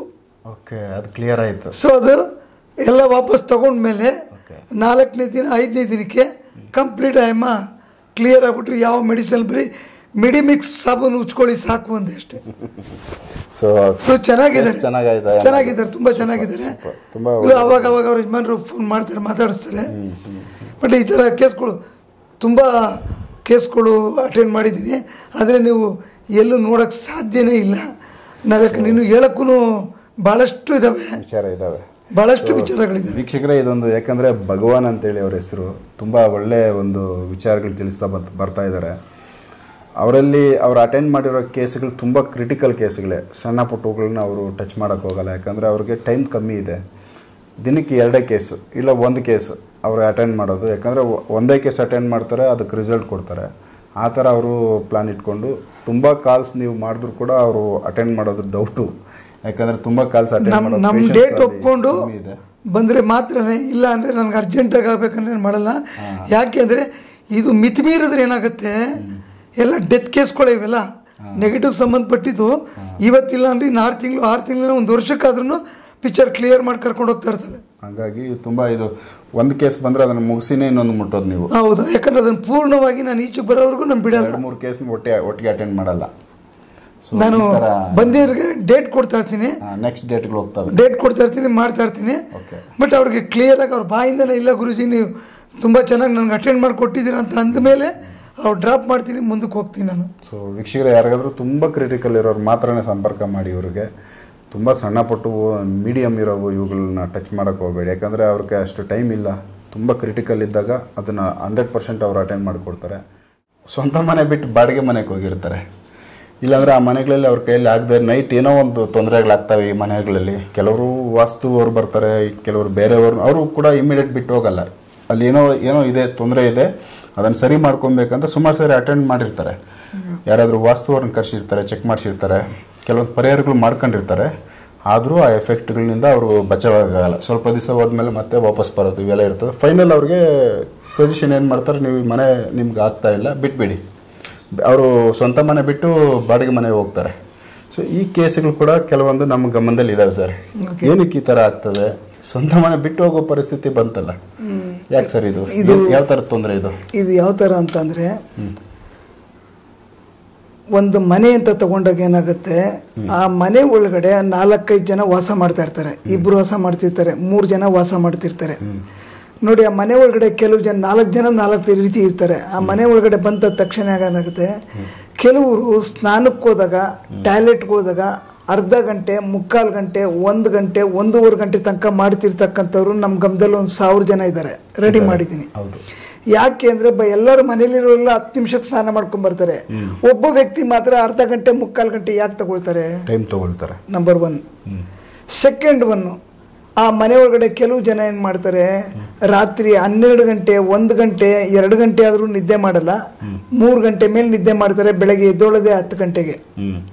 ಏನಪ್ಪ ಈ ಮನೆ ಒಳಗಡೆ ಬಂದಮೇಲೆ ಈ ಥರ ಎಲ್ಲ ದರಿದ್ರಗಳು, ಈ ಥರ ಎಲ್ಲ ಇದಾಗ್ತವೆ, ಈ ಥರ ತೊಂದರೆಗಳಾಗ್ತವೆ ಅಂತ ಅಂದ್ಬಿಟ್ಟು ಅವ್ರು ಯೋಚನೆ ಮಾಡ್ತಾರೆ. ವಾಸ್ತು ಸರಿ ಇಲ್ಲ, ಅದು ಸರಿ ಇಲ್ಲ, ಇದು ಸರಿ ಇಲ್ಲ, ಏನೋ ಮಾಡಿಸ್ಬೇಕು, ಮನೆಗೆ ಪೂಜೆ ಮಾಡಿಸ್ಬೇಕು ಅಂತಾರೆ. ಈ ನೆಗೆಟಿವ್ ಆತ್ಮಗಳು ಫಸ್ಟ್ ಬಂದು ಸೇರ್ಕೊಳ್ತಕ್ಕಂಥದ್ದೇ ಮನೆಗಳಲ್ಲಿ. ಆ ಮನೆಗಳಲ್ಲಿ ಪೂಜೆಯ ವಿಧಾನಗಳು ನಡೀತಾ ಇರ್ತಕ್ಕಂಥ ಜಾಗದಲ್ಲಿ, ಅಂದರೆ ಟಾಯ್ಲೆಟ್ ರೂಮು, ಸ್ನಾನದ ಮನೆ, ಇಲ್ಲಿ ಬಂದು ಅದು ಸ್ವಂತ ಮನೆ ಮಾಡ್ಕೊಳ್ತವೆ. ಸೊ ಆ ಮನೆಗೆ ಬಂದ ಆ ಜಾಗಕ್ಕೆ ಬರ್ತಕ್ಕಂಥ ಮನೆ ಪ್ರತಿನಿಧಿಗಳನ್ನೆಲ್ಲರನ್ನೂ ಲಾಕ್ ಮಾಡ್ತಾ ಇರ್ತದೆ. ಆ ಮನೆ ಒಳಗಡೆ ಬಂದು ಸೇರ್ಕೊಂಡ ತಕ್ಷಣ ಏನಾಗುತ್ತೆ ಅಂದರೆ, ನಾವೊಬ್ಬ ವ್ಯಕ್ತಿ ಸತ್ತೋಗ್ಬಿಟ್ರೆ, ಎಂಥೇ ದೊಡ್ಡ ವ್ಯಕ್ತಿ ಆದರೂ ಕೂಡ ಪ್ರೀತಿ ವಿಶ್ವಾಸ ಇದ್ರು ಸಾಯಂಕಾಲ 5 ಗಂಟೆಗೆ ಅವ್ರನ್ನ ಕ್ಲಿಯರ್ ಮಾಡಿ ಸ್ಮಶಾನಕ್ಕೆ ತಗೊಂಡು ಹೊಂಟೋಗ್ತೀವಿ. ಅದೇ ಸ್ಮಶಾನದಲ್ಲಿ ಇರ್ತಕ್ಕಂಥ ಆತ್ಮ ಮನೆಗೆ ಬಂದು ಸೇರ್ಕೊಂಡ್ರೆ ಏನಾಗುತ್ತೆ? ಮನೆ ಸ್ಮಶಾನ ಆಗುತ್ತೆ. ಸೊ ಸ್ಮಶಾನದಲ್ಲಿ ಬಿಸ್ನೆಸ್ ಆಗಲ್ಲ, ಮನೆ ಕಟ್ಟಲ್ಲ, ಯಾರು ಒಳ್ಳೆ ಮಾತುಗಳು ಆಡಲ್ಲ, ಸ್ಮಶಾನ ಮೌನವಾಗಿರ್ತದೆ. ಅದೇ ರೀತಿ ಮನೇಲಿ ಬಂದು ಸ್ಮಶಾನ ಮೌನ ಆವರಿಸ್ಕೊಳ್ತವೆ. ಮನೆ ಒಳಗಡೆ ಬಂದು ಸೇರಿ ಆವಾಗ ಅಲ್ಲಿ ಆ ಮನೆ ಒಳಗಡೆ ನಿಮಗೆ ಬಿಸ್ನೆಸ್ ಆಗಲ್ಲ, ಯಾವುದೇ ವ್ಯವಹಾರ ಕೈ ಹಿಡಿಯಲ್ಲ, ಏನು ಮಾಡಿದ್ರು ಲಾಸ್ ಆಗ್ತಾ ಇರ್ತವೆ. ಆ ಮನೇಲಿ ಯಾರು ಒಬ್ಬರು ಇಬ್ಬರು ಕ್ಯಾಂಡಿಡೇಟ್ಗಳಿಗೆ ಈ ಆತ್ಮಗಳು ಲಾಕ್ ಮಾಡಿರ್ತವೆ. ಜೊತೆಗೆ ಮನೆ ಒಳಗಡೆ ಬಂದು ಸೇರ್ಕೊಳ್ತವೆ. ಮನೆ ಹಾಲಲ್ಲಿ ನೀರು ಇದ್ರೆ ಹಾಲಿನಲ್ಲಿ ತುಂಬೋಗ್ಬಿಟ್ರೆ ಏನಾಗುತ್ತೆ? ಅಡುಗೆ ಮನೆಗೆ ಹೋಗುತ್ತೆ. ಅಡುಗೆ ಮನೆ ತುಂಬೋಗ್ಬಿಟ್ರೆ ರೂಮ್ಗೆ ಹೋಗುತ್ತೆ. ರೂಮ್ ತುಂಬೋಗ್ಬಿಟ್ರೆ ಟಾಯ್ಲೆಟ್ ರೂಮ್ಗೆ ಹೋಗುತ್ತೆ. ಅಂದರೆ ಮನೆಯೆಲ್ಲ ನೀರು ಹರಡ್ಕೊಳ್ಳುತ್ತೆ. ಸೊ ಹಡ್ಕೊಂಡಾಗ ಏನಾಗುತ್ತೆ? ಮನೆಯಲ್ಲೆಲ್ಲ ಆವರಿಸ್ಕೊಂಡಿರ್ತದೆ. ನೀವು ಸತ್ತು ಬದುಕ್ತಾ ಇರ್ತೀರ. ಸೊ ಅವಾಗ ಪರಿಸ್ಥಿತಿ ನೀವು ಪೂಜೆ ಮಾಡಿಸೋದು, ತಡೆ ಓಡಿಸೋದು, ಮನೆ ಒಳಗಡೆ ಹೋಮ ಮಾಡಿಸೋದು, ಏನು ಮಾಡಿಸಿದ್ರು ಮನೆ ಬಿಟ್ಟು ಹೋಗಲ್ಲ. ಅದನ್ನು ಕೈ ಹಾಕಿ ಆ ಬುಡು ಸಮೇತ ತೆಗೆದಾಗ ಮಾತ್ರ ಮನೆಗೆ ಏಳ್ಗೆ ಸಿಗುತ್ತೆ. ಸೊ ಒಂದೇ ಒಂದು ಉದಾಹರಣೆ ನಿಮಗೆ ಕೊಡ್ತೀನಿ, ಹೆಸರು ಹೇಳಕ್ಕೆ ನಾನು ಇಷ್ಟಪಡಲ್ಲ. ತುಂಬ ದೊಡ್ಡ ವ್ಯಕ್ತಿಗಳು, ಅವ್ರು ನೋಡಿದ್ರೆ ಅವ್ರಿಗೂ ಗೊತ್ತಾಗುತ್ತೆ. ದೊಡ್ಡ ವ್ಯಕ್ತಿಗಳು, ಬೆಂಗಳೂರಿನಲ್ಲಿ ಒಳ್ಳೆ ಹೆಸರು ಮಾಡಿದಂಥ ವ್ಯಕ್ತಿ ಅವರು. ಆ ವ್ಯಕ್ತಿ ಬಸವೇಶ್ವರ ನಗರದಲ್ಲಿ ಒಂದು ಒಳ್ಳೆ ಆಫೀಸರ್. ಅವರು ಗಂಡ ಹೆಂಡತಿ ಇಬ್ಬರು ಮಕ್ಕಳು. ಅವರು ಗಂಡ ಹೆಂಡತಿ ಇಬ್ಬರು ಚಿಕ್ಕ ಮಕ್ಕಳುಗಳು. ರಾತ್ರಿ ಬೆಡ್ರೂಮಲ್ಲಿ ಮನ್ಕೊಂಡ್ರೆ ಡೋರ್ ಲಾಕ್ ಮಾಡಿ, ಕಿಟಕಿಗಳೆಲ್ಲ ಲಾಕ್ ಮಾಡಿ ಮನ್ಕೊಂಡ್ರೆ 1.5 ಗಂಟೆಗೆ ಮೇನ್ ಡೋರ್ ಓಪನ್ ಆಗುತ್ತೆ, ಕಿಟಕಿ ಓಪನ್ ಆಗುತ್ತೆ. ಯಾರು ಓಪನ್ ಮಾಡ್ತಾರೆ? ಆ ಟೈಮ್ನಲ್ಲಿ ಯಾರು ಬರೋದಿಲ್ಲ ಸರ್. ಯಾರು ಬರಲ್ಲ. ಅದು ಬರೋರು ಮನೇನೂ ಅಲ್ಲ, ಅದು ಅಂಥ ವ್ಯಕ್ತಿ ಅವರು. ಅವ್ರ ಮನೆ ಎಂಥ ಲಾಕ್ ಹಾಕಿ ಸರ್, ಎಲ್ಲ ಮುರಿದು ಬಿದ್ದಿರ್ತದೆ, ಡೋರ್ ಓಪನ್ ಆಗುತ್ತೆ, ಕಿಟಕಿಗಳೆಲ್ಲ ಓಪನ್ ಆಗುತ್ತೆ. ಸೆಕೆಂಡ್ 1, ವಾಷಿಂಗ್ ಮಿಷಿನ್ಗೆ ಬಟ್ಟೆ ಹಾಕಿದ್ರೆ 3 ನಿಮಿಷ ಓಡುತ್ತೆ, 4ನೇ ನಿಮಿಷಕ್ಕೆ ಟಪ ಟಪ ಟಪ ಟಪ ಟಪ ಟಪ ಅಂತ ಶುರು ಆಗುತ್ತೆ ಸೌಂಡು. ಕರ್ಕೊಂಬಂದು ಮೆಕ್ಯಾನಿಕ್ನ ಚೆಕ್ ಮಾಡಿಸಿ ಬೇರಿಂಗ್ ಗೀರಿಂಗ್ ಎಲ್ಲ ಚೆನ್ನಾಗಿದೆ, ಆ ಸೌಂಡ್ ಎಲ್ಲಿಂದ ಬಂತು? ಡಿಸ್ಟರ್ಬ್ ಆಗ್ತಾ ಇದೆ. ಸೆಕೆಂಡ್ 1. ಥರ್ಡ್ 1, ಗಂಡ ಹೆಂಡತಿ ಬೆಡ್ರೂಮಲ್ಲಿ ಮಲಗಿರ್ತಾರೆ. ಬೆಳಗ್ಗೆ ಎದ್ದ ತಕ್ಷಣ ಪ್ರತಿದಿನ 1.5 ವರ್ಷ 25 ಬಿನ್ಗೆ ನೀರು ಬೆಡ್ರೂಮಲ್ಲಿ ಸುರಿದಿರ್ತದೆ. ಬೆಳಗ್ಗೆನೆ ಕಾಲಲ್ಲಿ ನೀರಲ್ಲೇ ಇಕ್ಬೇಕು ಅವರು. ಸರ್ ಅಲ್ಲಿ ನೆಲ್ಲಿ ಏನೂ ಇರೋದಿಲ್ಲ ಸರ್, ಏನಿಲ್ಲ ಸರ್. 25 ಬಿನ್ಗೆ ನೀರು ಚೆಲ್ಲಿರ್ತಾರೆ. ಯಾರು ಚೆಲ್ಲಿರ್ತಾರೆ? ತುಂಬ ಇದು ಕ್ರಿಟಿಕಲ್ ಸರ್, ಇದು ತುಂಬ ಡೇಂಜರ್ ವಿಚಾರ. 4th, ಬೀರು ಒಳಗಡೆ ರಾತ್ರಿ ತಂದು ಒಂದು ಬಂಡ್ಲು ದುಡ್ಡಿಕ್ತಾರೆ. ಬೀರು ಬೀಗದ ಕೈ ಜೋಬಲ್ಲಿ ಇರ್ತದೆ, ತಲೆ ದಿನ ಕೆಳಗಡೆ ಇಟ್ಕೊಂಡಿರ್ತಾರೆ. ಸೊ ಬೆಳಗ್ಗೆ ಹಾಕಿದ ಬೀಗ ಹಂಗೆ ಇರ್ತದೆ, ಬೀರು ಬೀಗದ ಕೈ ಇಲ್ಲೇ ಇರ್ತದೆ. ದುಡ್ಡು ಮಾತ್ರ ಗೇಟ್ನಿಂದ ಚೆಲ್ಕೊಂಡು 1,000 ರೂಪಾಯಿ ಚೆಲ್ಕೊಂಡು ಹೋಗಿರ್ತಿದ್ದೆ. ಯಾಕೆಂದರೆ ಮನಿ ಕನ್ವರ್ಷನ್ ಆಗಿಂತ ಮುಂಚೆ 1,000 ರೂಪಾಯಿ ನೋಟ್ ಇದ್ದಾಗ ನಾನು ಈ ಕೇಸ್ ಅಟೆಂಡ್ ಮಾಡಿರೋದು. ಒಳ್ಳೆ ದೊಡ್ಡ ಆಫೀಸರ್ ಅವರು. ದೊಡ್ಡ ಸ್ವಾಮೀಜಿಗಳು ಬಂದು ಮನೆಯಲ್ಲಿ ಪೂಜೆ ಮಾಡಿದ್ದಾರೆ, ಹೋಮ ಮಾಡಿದ್ದಾರೆ. ಸುಮಾರು TV ಅವ್ರೂ ಹೋಗ್ಬಿಟ್ಟು ಬಂದಿದ್ದಾರೆ. ಆ ವ್ಯಕ್ತಿಗೆ ಟ್ರಾನ್ಸ್ಫರೇ 3 ವರ್ಷ ಟ್ರಾನ್ಸ್ಫರ್ ಆಗಿಲ್ಲ. ದರಿದ್ರ ಹಿಡ್ಕೊಂತು, ಮನೇಲಿ ದುಡ್ಡು ನಿಲ್ತಾ ಇಲ್ಲ. ಕಣ್ಣೀರಲ್ಲಿ ಕೈ ತೊಳಿತಕ್ಕಂಥ ಟೈಮಲ್ಲಿ ನನ್ನ ಪರಿಚಯ ಆಯಿತು ಅವ್ರಿಗೆ. 9 ದಿನ ಟೈಮ್ ತಗೊಂಡು ಆ ಮನೆ ಮೇನ್ ಡೋರ್ನ ಸ್ಟಾಪ್ ಮಾಡಿಸ್ದೆ, ಕಿಟಕಿ ಸ್ಟಾಪ್ ಮಾಡಿಸ್ದೆ, ನೀರು ಬೀಳೋದು ಸ್ಟಾಪ್ ಮಾಡಿಸ್ದೆ. ಅವ್ರಿಗೆ ಟ್ರಾನ್ಸ್ಫರು ಆಗೋಯ್ತು. ತುಂಬ ಒಳ್ಳೆ ಆಫೀಸರು, ಟ್ರಾನ್ಸ್ಫರು ಆಗೋಯ್ತು. ಇವತ್ತು ನೆನೆಸ್ಕೋತಾರೆ. ಇವತ್ತು ಅವ್ರನ್ನ ಅದೇ ಮನೇಲಿ ಇರಿಸಿದ್ದೀನಿ. ಈಗಲೂ 6 ತಿಂಗಳು ವರ್ಷಕ್ಕೊಂದ್ಸರಿ ಅವ್ರ ಮನೆಗೆ ಹೋಗಿ ಮಾತಾಡಿಸ್ಕೊಂಡು ಬರ್ತೀನಿ. ಸೂಪರ್. ಯಾಕಂದರೆ ಇದನ್ನು ಯಾರನ್ನ ಹೇಳಿದ್ರೆ ಇದು ಬೂತ್ ಬಂಗ್ಲಾ ಅಂತಾರೆ, ಯಾರು ಬರ್ತಾರೆ ಅಂತಾರೆ, ಏನು ಕಂಪ್ಲೇಂಟ್ ಕೊಡಿ, ಯಾರ ಮೇಲೆ ಕಂಪ್ಲೇಂಟ್ ಕೊಡ್ತೀರಾ? ಹೌದು. ಸೊ ಇದು ನೆಗೆಟಿವ್ಗಳು ಮಾಡೋದ್ರಿಂದ ಹಿಂಗಾಗುತ್ತೆ ಅಂತ ಕಂಪ್ಲೇಂಟ್ ಕೊಡೋಕ್ಕಾಗಲ್ಲ ಸರ್. ನೆಗೆಟಿವ್ ನೆಗೆಟಿವ್ ಅಂದ್ರೆ ಕೆಲವು ಜನ ನಂಬೋದೇ ಇಲ್ಲ. ಕರ್ಕೊಂಬ ತೋರಿಸು ಅಂತಂದ್ರೆ ಕರ್ಕೊಂಬಂದು ತೋರಿಸು. ಯಾಕೆ ಅಂದರೆ ಯಾರು ನಂಬಲ್ಲ ಅಂತಾರೆ ನೋಡಿ. ನಂಬಲ್ಲ ಅನ್ನೋರಿಗೆ ಹೆಚ್ಚು ಕಮ್ಮಿ ಒಂದು 80% ಅವ್ರ ಹತ್ರ ನೆಗೆಟಿವ್ ಇದ್ರೇ ನಂಬಲ್ಲ. ಯಾಕೆ ಅಂತ ಕೇಳಿ, ನಾನು ಆರಾಮಾಗಿ ತಿನ್ಕೊಂಡು ಕುಡ್ಕೊಂಡು ಚೆನ್ನಾಗಿದ್ದೀನಿ, ನನ್ನನ್ನು ಗುರ್ತು ಹಿಡಿದ್ಬಿಟ್ರೆ ನಾನು ತೆಗೆದ್ಬಿಟ್ರೆ ನಾನೆಲ್ಲ ಹೋಗ್ಬೇಕು? ಸೊ ಅದೆಲ್ಲ ನಂಬಲ್ಲ, ಹೋಗ್ರಿ, ಅವೆಲ್ಲ ಸುಳ್ಳು. ನೋಡ್ರಿ, ಆರಾಮಾಗಿ ಟ್ರಿಮ್ಮಾಗಿ ಬಟ್ಟೆ ಹಾಕ್ಕೊಂಡಿದ್ದೀನಿ, ಚೆನ್ನಾಗಿದ್ದೀನಿ, ಫಸ್ಟ್ ಕ್ಲಾಸ್ ಊಟ ಮಾಡ್ತೀನಿ. ನನಗೆ ಇದು ಯಾವತ್ತೋ ಒಂದು ದಿವಸ ಅವ್ರನ್ನ ಒಂದು ದಾರಿ ತಪ್ಪಿಸಿ ಅವ್ರನ್ನ ಎಲ್ಲೋ ಕರ್ಕೊಂಡು ತುಂಬ ವಯಸ್ಸಲ್ಲಿದ್ದಂಥವ್ರು, ಯಂಗ್ ಏಜಲ್ಲಿ ಇದ್ದಂಥವ್ರು, ಹೆಲ್ತಿ ಆಗಿದ್ದಂಥವ್ರು ನಮ್ಮ ಕಣ್ಣು ಮುಂದೆ ರಾತ್ರಿ ಇದ್ದವ್ರು ಬೆಳಗ್ಗೆ ಇಲ್ಲ, ಸಾಕಷ್ಟು ನಿದರ್ಶನಗಳಿದೆ. ಇವೆಲ್ಲ ಡ್ಯಾಮೇಜ್ ಲೈಫ್ಗೆ. ಹೌದು. ಆಮೇಲೆ ಕೆಟ್ಟದ್ದಿದ್ದಾಗ ಒಳ್ಳೇದಿದ್ದೇ ಇರ್ತದೆ. ಹೌದು. ಒಳ್ಳೇದಿದ್ದಾಗ ಕೆಟ್ಟದ್ದಿರ್ತದೆ. ಒಳ್ಳೇದನ್ನ ಎಷ್ಟು ನಂಬ್ತೀರ ನೀವು, ಕೆಟ್ಟದನ್ನ ಅಷ್ಟೇ ನಂಬಬೇಕು. ಅದು ನಿಜನ ಸುಳ್ಳು ಯಾರು ಎದೆ ಬಗ್ಗೆ ತೋರ್ಸೋಕ್ಕಾಗಲ್ಲ. ಪ್ರೂವ್ ನಿಮ್ಗಿರ್ತಕ್ಕಂಥ ತೊಂದರೆಗಳನ್ನ ನಮ್ಮ ಹತ್ರ ಬಂದಾಗ ಎಸ್ ಆಗುತ್ತೆ, ಇಲ್ಲ ಡೈರೆಕ್ಟಾಗಿ ಹೇಳ್ತೀವಿ. ಯಾಕೆ ಯಾಕಂದ್ರೆ ಒಂದು ಕೇಸ್ ಅಟೆಂಡ್ ಮಾಡಿದಾಗ ನಮಗೂ ಭಯ ಅನ್ನೋದು ಇರ್ತದೆ. ಯಾರೋ ಮೋಸ ಮಾಡ್ತಾರೆ, ದುಡ್ಡು ತಿಂತಾರೆ, ಯಾರಿಗೋ ಕೆಟ್ಟ ಹೆಸರು ಬರ್ತಿದೆ. ನನ್ನ ಹತ್ರ ಇವತ್ತವರೆಗೂ ನಾನು ಅಟೆಂಡ್ ಮಾಡಿದಂಥವ್ರು ಅವ್ರ ಕಡೆಯಿಂದ 10 ಜನ 20 ಜನ ಕಳಿಸ್ತಾರೆ ಹೊರತು ನನ್ನ ನಂಬರ್ ಇವತ್ತವರೆಗೂ ನಾನು ಯಾರಿಗೂ ಕೊಟ್ಟಿಲ್ಲ. ನನಗೆ ಬಂದಿರೋರು ಅವ್ರು ಕೊಡಬೇಕೇ ವಿನ ನಾನು ಕೊಡಲ್ಲ. ಆ ಥರ ಇವತ್ತು ಸ್ವದೇಶ್ ಟಿವಿ ಚಾನಲ್ನವ್ರನ್ನ ನೋಡ್ತಾ ಇದ್ದೆ. ಸರಿ, ಇವ್ರನ್ನ ಮೀಟ್ ಮಾಡಲೇಬೇಕು, ನೋಡಲೇಬೇಕು ಅಂತ ಬಂದೆ. ಪಬ್ಲಿಕ್ ಆದರೆ ಜನ ಜಾಸ್ತಿ ಬಂದಿರೋರು. ಸರ್, ಜನ ಜಾಸ್ತಿ ಬಂದರೂ ನಾನು ಮಾಡಲ್ಲ. ನಾನು ಅಟೆಂಡ್ ಮಾಡೋದೇ 1-2 ಕೇಸು. ಎಷ್ಟು ಜನ ಬಂದರೂ ಕೂಡ ಡೇಟ್ ಕೊಡ್ತೀನಿ. ಆ ಡೇಟ್ನ ನಂಬ್ಕೊಂಡು ಬರೋಂಗಿದ್ರೆ ಬರ್ಬೋದು. ಯಾಕಂದರೆ ಎಲ್ಲರೂ ಮಾಡ್ತೀರಿ, ಕೇಳಿದೆ ನಾನು ಏನು ಕೇಳ್ತೀನಿ ಕೊಡ್ತೀರೋ ದುಡ್ಡು ಯಾರು ಕೊಡಲ್ಲ. ಯಾಕಂದ್ರೆ ನಾನು ಸತ್ತು ಬದುಕ್ತೀನಿ ಅಂದಾಗ ನೀವು ಕೊಡಲೇಬೇಕು. 10 ಲಕ್ಷ ನೀವು ಖರ್ಚು ಮಾಡಿ ನೀವು ವಾಸಿ ಆಗಿಲ್ಲ ಅಂದಾಗ ನನ್ನ ಸಣ್ಣ ಅಮೌಂಟ್ ಯಾಕೆ ಕೊಡೋಕ್ಕಾಗಲ್ಲ? ಆರಾಮ್ಸೆ ಡಾಕ್ಟರ್ಗಳ ಹತ್ರ ಹೋದಾಗಲ್ಲಿ ನಿಮ್ಮ ಕೇಸ್ನ ನಾನು ಅಟೆಂಡ್ ಮಾಡಬೇಕಾದ್ರೆ ನನ್ನ ಪ್ರಾಣನ ಒತ್ತೆ ಇಕ್ತೀನಿ. ಯಾಕೆ ಒತ್ತೆ ಇಕ್ತೀನಿ ಅಂದರೆ ನಾನು ಇಲ್ಲಿ ಸ್ವಲ್ಪ ಟೇಬಲ್ ತಿರ್ಗಿಸಿ ನೋಡ್ಬೋದಾ? ಬೇಡ, ಅದು ನೆಕ್ಸ್ಟ್ ಯಾವಾಗ ತಿಳಿಸೋಣ. ಯಾಕೆಂದರೆ ಈ ಥರ ನಮಗೂ ತೊಂದರೆ ಅಂತದ್ದು ಆಗುತ್ತೆ. ಇದನ್ನ ನೆಕ್ಸ್ಟ್ ಎಪಿಸೋಡಲ್ಲಿ ಮಾತಾಡೋಣ ಸರ್. ಯಾಕಂದ್ರೆ ಅದರದ್ದು ರಿಸಲ್ಟ್ ನಾವು ಈಗ ಆ ವಿಚಾರನ ಕಂಪ್ಲೀಟ್ ಆಗಿ ಹೇಳಿದ್ರೆ ಅರ್ಥ ಆಗುತ್ತೆ. ವೀಕ್ಷಕರೇ, ಇದೊಂದು ವಿಚಾರ. ಯಾಕಂದ್ರೆ ಅವರು ತುಂಬ ಕಷ್ಟಪಟ್ಟೇನೆ ಕೇಸ್ಗಳನ್ನ ಹ್ಯಾಂಡಲ್ ಮಾಡ್ತಾರೆ.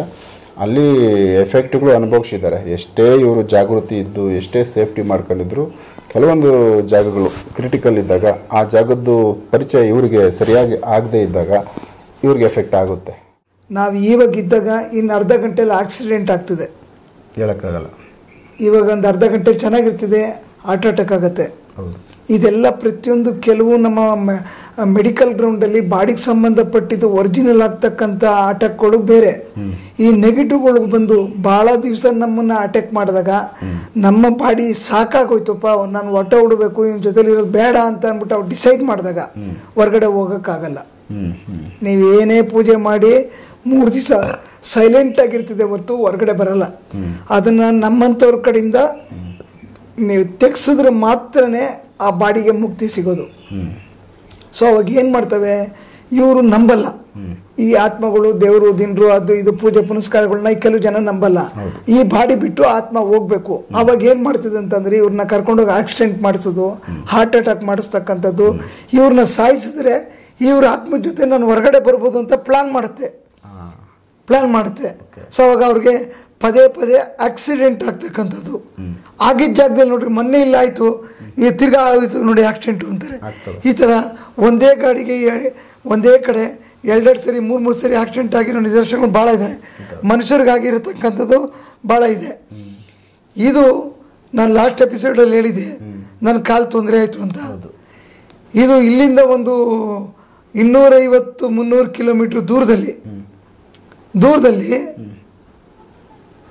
ಒಬ್ಬರು ಒಂದು 11 ಎಕರೆ ಜಾಗ ತಗೊಳ್ತಾರೆ. ಜಾಗ ತಗೊಂಡು ಜಾಗನ ಡೆವಲಪ್ ಮಾಡ್ತಾರೆ. ಡೆವಲಪ್ ಮಾಡಿ ಒಂದು ಮನೆ ಕಟ್ತಾರೆ. ಮನೆ ಕಟ್ಟಿದ ಮೇಲೆ ಏನಾಯ್ತಿದೆ, ಅಲ್ಲಿ ಒಂದು ದೊಡ್ಡ ಬಾವಿ ಇದೆ. ಆ ಬಾವಿಯಲ್ಲಿ ತುಂಬ ನೀರಿದೆ. ಮೋಟ್ರ್ ಹಾಕಿದ್ರೆ ಒಂದು ಬಿಂದಿಗೆ ನೀರು ಬರುತ್ತೆ, ಸುಟ್ಟೋಗ್ಬಿಡ್ತದೆ ಮೋಟ್ರು. ಇವ್ರು 1-2 ಮೋಟ್ರ್ ಹಾಕಿದ್ರು ಸುಟ್ಟೋಯ್ತು. ಕೊನೆಗೆ ಇದೇನಪ್ಪ ಹಿಂಗೆ ಸುಡ್ತಾ ಇದೆಯಲ್ಲ ಅಂದ್ಬಿಟ್ಟು ಸುಮ್ಮನಾಗ್ಬಿಟ್ಟು ಅಲ್ಲೆಲ್ಲ ಒಂದು ದೇವಸ್ಥಾನ, ದೇವರು ಅಂತ ದಿನರು ಅಂತ ಹಳ್ಳಿ ಕಡೆ ಕೇಳಿದ್ದಾರೆ. ಯಾರೋ ಒಂದು 10 ದಿನದಲ್ಲಿ ಬರ್ತಾರೆ, ಇದರಿಗೆ ರೆಡಿ ಮಾಡಿಕೊಡ್ತಾರೆ, ಹೋಗಿ ಅಂತ ಪುರೋಹಿತರು ಹೇಳ್ಬಿಟ್ರು. ಬಂದ್ಬಿಟ್ರು. ಅದು ಬಂದು 4-5 ದಿವಸಕ್ಕೆ ಅವರು ಸುಮಾರು ಒಂದು 3-4 ವರ್ಷಕ್ಕೆ ಮುಂಚೆ ನನ್ನ ಹತ್ರ ಒಂದು ಕೇಸ್ ತೊಗೊಂಬಂದಿದ್ರು. ಅವ್ರು ಜ್ಞಾಪಕ ಮಾಡ್ಕೊಂಡು ಯಾರು ಬರ್ತಾರೆ ನೋಡೋಣ ಇವರೇನಾದರೂ ಮಾಡ್ತಾರೆ ಅಂತ ನನ್ನ ಹತ್ರ ಒಂದು ಫೋನ್ ಮಾಡಿ ಕಾಂಟ್ಯಾಕ್ಟ್ ಮಾಡಿದ್ರು. ಸರಿ ನೋಡೋಣ, ಚೆಕ್ ಮಾಡೋಣ, ಮಾಡ್ತೀನಿ ಅನ್ನೋದಕ್ಕಿಂತ ಒಂದು ಸರಿ ಅಲ್ಲಿ ಸ್ಪಾಟಿಗೆ ಬರಬೇಕು, ನನಗೆ ಬರೋಕ್ಕಾಗಲ್ಲ, ನಾನು 4-5 ದಿವಸ ಬಿಟ್ಕೊಂಡ್ಬರ್ತೀನಿ ಅಂದೆ. ನಾನೇನು 4-5 ದಿವಸ ಟೈಮ್ ಕೊಟ್ಟೆ, ಆ ದೇವರು ಏನು ಹೇಳಿತ್ತು ಆ ಟೈಮಿಂಗ್ ಎರಡು ಒಂದೇ ಇತ್ತು. 10 ದಿವಸ ಟೈಮ್ ಬತ್ತಲ್ಲಿಗೆ. ಸೊ ಬೆಳಗ್ಗೆ ಫಾರ್ಚೂನರ್ ಗಾಡಿ ಇಲ್ಲಿಂದ ಕರ್ಕೊಂಡೋದ್ರು. ಆ ಸ್ಪಾಟ್ಗೆ ಹೋದೆ, ನೋಡಿದೆ, ಆ ಬಾವಿ ಒಳಗಡೆ ನೀರೆಲ್ಲ ಪಾಚಿ ಹಿಡಿದು ಕಪ್ಪಗಾಗ್ಬಿಟ್ಟಿದೆ. ಆ ನೀರು ಮೇಲ್ಗಡೆ ಬರ್ತಾ ಇಲ್ಲ. ಪೈಪ್ ಹಾಕಿದ್ರು ಬರ್ತಾ ಇಲ್ಲ, ಮೋಟ್ರ್ ಹಾಕಿದ್ರು ಬರ್ತಾ ಇಲ್ಲ. ಈಗ ಆಶ್ಚರ್ಯ, ನೀವು ಹೊಸ ಮೋಟ್ರ್ ತಂದು ಫಿಕ್ಸ್ ಮಾಡಿ ಕರೆಂಟ್ ಆನ್ ಮಾಡಿದ್ರೆ ನೀರು ಬರಬೇಕು. ಒಂದು ಬಿನ್ಗೆ ಬರ್ತಿದೆ, ಮೋಟ್ರ್ ಸುಟ್ಟೋಗ್ತಿದೆ, ಬರ್ನಾಗ್ತಿದೆ. ನೋಡೋರಿಗೆ ಮೋಟ್ರದ್ದು ಫಾಲ್ಟ್ ಐತೆ ಅಂತ. ಆ ನೀರು ಹೊರಗಡೆ ಬರೋಕ್ಕೆ ಇಷ್ಟ ಆಗ್ತಾ ಇಲ್ಲ. ಯಾಕೆ? ಆ ನೀರಲ್ಲಿ ಒಂದು ಸುಸೈಡ್ ಮಾಡ್ಕೊಂಡಂತ ಒಂದು ಹೆಣ್ಮಗಳು ಆ ನೀರಲ್ಲಿ ಬಿದ್ದು ಸತ್ತಿದ್ಲು. ಆ ಹೆಣ್ಮಗಳ ಜೊತೆಲಿ ಇನ್ನೂ 4-5 ಆತ್ಮಗಳು ಸೇಫ್ಟಿಗೋಸ್ಕರ ಎಲ್ಲ ಒಂದೇ ಜಾಗದಲ್ಲಿ ಇದ್ರು. ಈ ನೀರು ಎತ್ಬಿಟ್ರೆ ನಾವೆಲ್ಲ ಹೋಗ್ಬೇಕು? ಆ ನೀರಲ್ಲಿದ್ದಾವೆ. ನಾನು ಆ ನೀರನ್ನ ನೋಡಿದೆ, ನೀರಿಗೆ ವಾರ್ನ್ ಮಾಡಿದೆ. ನೀರು ನನಗೆ 24 ಗಂಟೆಲಿ ಮೇಲ್ಗಡೆ ಬರಬೇಕು, ಬರಲಿಲ್ಲ ಅಂದರೆ ನಾನು ನೀರು ಒಳಗಡೆ ಬರ್ತೀನಿ ಅಂತ ವಾರ್ನ್ ಮಾಡಿದೆ. ವಾರ್ನ್ ಮಾಡಿಬಿಟ್ಟು ಅದ್ರ ಫೋಟೋಸ್ ತೊಗೊಂಡು, ಆ ಮನೆ ಫೋಟೋ ತೊಗೊಂಡು ನಾನು ಅಲ್ಲಿಂದ ಒಂದು 12 ಗಂಟೆ ಬಿಟ್ಬಿಟ್ಟು ಸಾಯಂಕಾಲ ಬಂದು, ಅವತ್ತು ನೈಟ್ ನಾನು ತಿರುಪತಿಗೆ ಹೋಗ್ಬೇಕಾಗಿತ್ತು. ನಾನು ವಾರ್ನ್ ಮಾಡಿದ ತಕ್ಷಣ ಆ ಸುಸೈಡ್ ಮಾಡ್ಕೊಂಡಿದ್ದಂಥ ಒಂದು ಹೆಣ್ಮಗಳು ನನ್ನ ಹಿಂದೆನೇ ಬಂದ್ಬಿಟ್ಲು. ನನ್ನ ಹಿಂದೆ ಬಂದು ನನ್ನ ಎಡಗಾಲನ್ನ ಪ್ರವೇಶ ಮಾಡಿದ್ಲು. ಸೊ ಯಾರಿಗೂ ಗೊತ್ತಾಗಲ್ಲ. ನನಗೆ 1000 ಕೇಸ್ ಅಟೆಂಡ್ ಮಾಡಿದಾಗ ಯಾರು ನನ್ನ ಹತ್ರ ಬರೋ ಧೈರ್ಯ ಮಾಡಲಿಲ್ಲ. ಇವಳು ಬರ್ತಾಳೆ ಅಂತ ನನಗೇನು ಗ್ಯಾರಂಟಿ? ನೀವು ಬಂದಿದ್ದೀರಾ ವಾಪಸ್ಸು? ಬಂದ್ಬಿಟ್ಟೆ. ತಿರುಪತಿಗೆ ಹೋದೋ, ತಿರುಪತಿಲಿ ಸೆಂಟ್ರ್ನಲ್ಲಿ ಆಕ್ಸಿಡೆಂಟ್ ಆಗಬೇಕಾದ್ರೆ ಸ್ಪಾಟ್ ಔಟ್ ಆಗಬೇಕಾಗಿತ್ತು, ಅಲ್ಲಿ ಬಚಾವೋದು ಮಾಡಿ ಮೇಲ್ಗಡೆಯಿಂದ ಇಳಿಬೇಕಾದ್ರೆ ಮಂಡಿ ಗೇಟ್ ಆಯಿತು, ರಕ್ತ ಬಂತು, ಅಲ್ಲಿಂದ ಮುಗಿಸ್ಕೊಂಡು ಬಂದ್ಬಿಟ್ಟೆ ವಾಪಸ್ಸು. ಬಂದ ಮೇಲೆ ಜ್ವರ ಬಂತು, ಮನಗಿದೆ, ಸಣ್ಣದಾಗಿ ಗುಳ್ಳೆ ಆಯಿತು, ಅದನ್ನು ತೋರ್ಸೋಕ್ಕೆ ಹೋದೆ. ಸೆಕೆಂಡ್ ಡೇ ಹೋದೆ ಡ್ರೆಸ್ಸಿಂಗ್ ಮಾಡ್ಸೋಕ್ಕೆ, ಚರ್ಮ ತುಂಬ ಲೂಸ್ ಆಗಿಬಿಡ್ತು, ಕಂಪ್ಲೀಟನ್ನು ಬೂದಿ ಕಲರ್ ತಿರುಗಿಬಿಡ್ತು. ಸೊ ನೋಡಿದ್ರೆ ಇನ್ಫೆಕ್ಷನ್ ಆಗಿ ಕಾಲಿಂದ ಇಲ್ಲಿ ಕೂತಿದ್ದಂಥ ವ್ಯಕ್ತಿ ಕಾಲನ್ನ ಕೊಳಿಸ್ತಾ ಇದ್ದಾಳೆ, ಕೊಳಿತಾ ಇದೆ ಕಾಲು. ಸೊ ಅವಾಗ ಡಾಕ್ಟ್ರ್ ಏನು ಮಾಡಿದ್ರು, ಸ್ಕಿನ್ ತೆಗಿಬೇಕಂದ್ರು ಸ್ಕಿನ್ ತೆಗೆದ್ರು, ತೊಡೆಯಿಂದ ಸ್ಕಿನ್ ಹಾಕಿದ್ರು. ಸುಮಾರು 2.5 ತಿಂಗಳು 3 ತಿಂಗಳು ಹಾಸ್ಪಿಟ್ಲಲ್ಲಿದೆ, ಲಕ್ಷಾಂತರ ರೂಪಾಯಿ ಖರ್ಚಾಯಿತು. ಕೊನೆಗೆ ಅಲ್ಲಿದ್ದಂಥ ವ್ಯಕ್ತಿನ ನಾನು ರಿಮೂವ್ ಮಾಡಿದೆ. ರಿಮೂವ್ ಮಾಡಿದ್ದೆ ಯಾವಾಗ? ನಾನು ಆಪರೇಷನ್ ಆದಮೇಲೆ. ಅದಕ್ಕೆ ಮುಂಚೆ ಇದ್ದಿದ್ರೆ ನಾನು ತೆಗೆದುಬಿಡ್ತಾ ಇದ್ದೀನಿ, ನಾನು ಅಬ್ಸರ್ವೇಷನ್ ಮಾಡಲಿಲ್ಲ. ಸೊ 3 ದಿವಸ ಆದಮೇಲೆ ಯಾಕೆ ಹೆಂಗೆ ಆಗ್ತದೆ ಅಂತ ನನಗೆ ನಾನು ಚೆಕ್ ಮಾಡಿಕೊಂಡೆ. ನನಗೆ ನಾನು ರೆಡಿ ಆದ್ರೇ ನಾನು ನಿಮ್ಮನ್ನು ರೆಡಿ ಮಾಡೋಕ್ಕಾಗೋದು. ಚೆಕ್ ಮಾಡಿದಾಗ ಈ ವ್ಯಕ್ತಿ ಏನಂದ್ರು, ಬೆಂಗಳೂರಿನಿಂದ 300 ಕಿಲೋಮೀಟ್ರ್ ದೂರ ನನ್ನ ಹುಡ್ಕೊಂಬಂದಿದ್ಯಾ, ನಾನು ನಿನ್ನ ಮನೆಗೆ ಹುಡ್ಕೊಂಬಂದಿದ್ದೀನ? ಕ್ವಶನ್ ಹಾಕಿದ್ಲು ನನಗೆ. ನಾನು ನಿನ್ನ ಹುಡ್ಕೊಂಬಂದಿಲ್ಲ, ನೀನು ಯಾಕೆ ನನ್ನ ಹುಡ್ಕೊಂಬಂದಿದ್ಯಾ ಅಂತ ಕೇಳಿದ್ಲು. ಸೊ ಈ ಥರ ನಮ್ಮ ಜಾಗಕ್ಕೆ ಯಾರು ಬರ್ತಾರೆ ಅವ್ರ ಆಪೋಸಿಟ್. ನಾನು ನಿನ್ನ ತಂಟೆಗೆ ಬಂದಿಲ್ಲ, ನೀನು ಯಾಕೆ ಬರ್ತೀಯ ನನ್ನ ತಂಟೆಗೆ? ಸೊ ಅವಾಗ ಏನು ಮಾಡಿದೆ, ಅವಳನ್ನ ಲಾಕ್ ಮಾಡಿ ಕುಂಡ್ರಿಸ್ದೆ. ಸೊ ಅವಳು 3 ದಿನ ಇದ್ದಿದ್ದು ನನ್ನ ಬಾಡಿನಲ್ಲಿ, ನಾನು 9 ತಿಂಗಳಾದರೂ ಅನುಭವಿಸ್ತಾ ಇದ್ದೀನಿ. ಆದರೆ ನಾನು ತಗೊಂಡಿದ್ದ ಅಮೌಂಟ್ ಸ್ವಲ್ಪನೇ, ನನ್ನ ಫೀಸ್ ಇದೆ ತೊಗೊಂಡಿದ್ದೀನಿ. ಆದರೆ 5.5-6 ಲಕ್ಷ ಖರ್ಚಾಯಿತು. ಕೊನೆಗೆ ಅವರು ದೊಡ್ಡ ಮನಸ್ಸು, ಆ ಓನರು ಇಲ್ಲ ಹಾಸ್ಪಿಟ್ಲ್ ಬಿಲ್ ನಾನು ಕೊಡ್ತೀನಿ ಅಂತ ಬಂದರು. ನಾನು ಬೇಡ ಅಂತ ಕೈ ಮುಗಿದು ಕಳಿಸ್ದೆ. ಇದು ನನ್ನ ಜವಾಬ್ದಾರಿ, ನಾನು ಕೇರ್ಲೆಸ್ ಮಾಡಿದೆ, ನನಗೆ ಎಫೆಕ್ಟ್ ಆಯಿತು. ಆವತ್ತಿಂದ ಇವತ್ತವರೆಗೂ ಏನು ಮಾಡ್ತಾ ಇದ್ದೀನಿ, ಪ್ರತಿದಿನ ಒಂದು ಕೇಸ್ ಅಟೆಂಡ್ ಮಾಡಿದಾಗ ಫಸ್ಟ್ ನನಗೆ ನಾನು ಚೆಕ್ ಮಾಡ್ಕೋತೀನಿ, ಇನ್ಯಾರು ಮಿಸ್ ಆಗಿದ್ದಾರಾ ಅಂತ ಕ್ಲಿಯರ್ ಮಾಡ್ಕೊಳ್ಳೋದು, ಚೆಕ್ ಮಾಡಿ. ಯಾಕಂದರೆ ಇದು ಮನೆ, ಜಮೀನು, ಆಮೇಲೆ ದನ ಕರುಗಳು ಮಾತೆತ್ತಿದ್ರೆ ಸಾಯ್ತಾ ಇರ್ತವೆ. ಮನೆಗಳಲ್ಲಿ ಏನು ಮಾಡಿದ್ರು ಸಾಯ್ತಾ ಇರ್ತವೆ. ಹಳ್ಳಿ ಜನ ಏನು ಮಾಡ್ಕೋತಾರೆ, ಯಾರೋ ಮಾಡಿಸ್ಬಿಟ್ಟವ್ರೆ, ಯಾರೋ ಮಟ್ಬಿಟ್ಟವ್ರೆ ಅಂತ ತಿಳ್ಕೊಳ್ತಾರೆ, ಗೊತ್ತಿರಲ್ಲ ಅವ್ರಿಗೆ. ಆವಾಗ ಎಲ್ಲ ಪೂಜೆ ಮಾಡಿಸ್ತಾರೆ, ಇನ್ನೊಂದು ಮಾಡ್ತಾರೆ, ಆಗಲ್ಲ. ಸೊ ಈ ಆತ್ಮಗಳು ಬಂದಾಗ ಏನಾಗುತ್ತೆ, ಆತ್ಮಗಳಿಗೆ ಸೈಲೆಂಟಾಗಿರಬೇಕು. ಮನೇಲಿ ಜನ ಜಾಸ್ತಿ ಇರಬಾರ್ದು, ಯಾವಾಗಲೂ ಕತ್ಲೆ ಇರಬೇಕು. ಮನೇಲಿ ನೋಡಿ, ಪ್ರತಿಯೊಂದು ಮನೇಲೂ ಲೈಟ್ಗಳು ಆವಾಗ ಬರ್ನ್ ಆಗ್ತಾ ಇರ್ತವೆ. ನೀವು ಎಷ್ಟೇ ಲೈಟ್ ಹಾಕಿ ಬರ್ನ್ ಆಗ್ತವೆ ಕೆಲವು ಜಾಗದಲ್ಲಿ.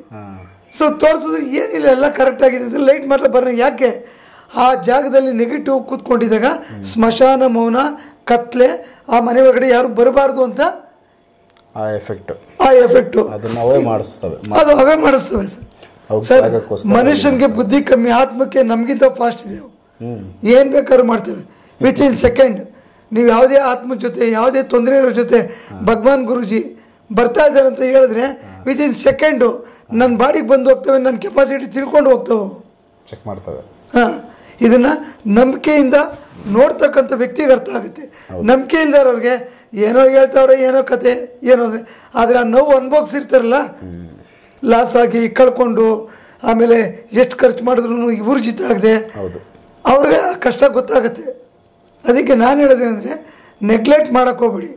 ನೀವು ನಂಬಲಿಲ್ವಾ, ಸುಮ್ಮನಿದ್ದು ಬಿಡಿ.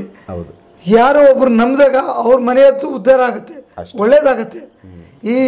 ಈ ಸ್ವದೇಶ್ ಮೀಡಿಯಾದನ್ನ ಯಾರು ನೋಡ್ತಾ ಇದ್ದೀರಾ, ದಯವಿಟ್ಟು ನಾವು ಒಂದೇ ಒಂದು ಮಾತು ಹೇಳಿ ರಿಕ್ವೆಸ್ಟು, ನಾವು ನಂಬಲಿಲ್ಲ, ನಾವು ಬಿಟ್ಬಿಡ್ಬೇಕು, ಅದು ತಂಟೆಗೆ ಹೋಗ್ಬಾರ್ದು. ಸೊ ಯಾವತ್ತೋ ಒಂದು ದಿವಸ ಇನ್ನೊಬ್ರು ನೋಡಿದಾಗ ನಿಮ್ಗೆ ಆ ಕಷ್ಟ ಬಂದಾಗ ಅರ್ಥ ಆಗುತ್ತೆ. ಸೊ ಕಷ್ಟ ಅನುಭವಿಸ್ತಾರೆ ಅವ್ರಿಗೆ, ಎಡುದವನಿಗೆ ಅಷ್ಟೇ ನೋವು ಕಾಣಿಸುತ್ತೆ. ಯಾರೋ ಕಷ್ಟ ಅನುಭವಿಸ್ತಾರೆ ಅವ್ರಿಗೆ ನಮಗೆ ದಾರಿ ತೋರಿಸ್ಬೇಕು. ಇಲ್ಲ ನಿಮ್ಗೆ ಇಷ್ಟ ಅಲ್ಲಿದೆ ಅಲ್ಲಿ ಹೋಗಿ ಅನ್ಬೇಕು. ಯಾರಿಗೂ ನಾವು ಕೈ ಮುಗಿದು ಹೇಳ್ತೀವಿ, ನಮ್ಮ ಹತ್ರ ಬನ್ನಿ ಅಂತ ಯಾರಿಗೂ ಕರೆಯಲ್ಲ ನಾವು. ನಿಮಗೆ ನಂಬಿಕೆ ಅನ್ನೋದಿದ್ರೆ ನೋಡಿ, ಒಬ್ಬ ಮನುಷ್ಯನಿಗೆ ಹೆಂಗಸಾಗ್ಲಿ ಗಂಡಸಾಗ್ಲಿ ಇನ್ನೊಂದಾಗಲಿ, ನಾನು 3 ಜನಕ್ಕೆ ಒಟ್ಟಿಗೆ ಹೇಳ್ತಾ ಇದ್ದೀನಿ, ಕೇಳಿಸ್ಕೊಳ್ಳಿ.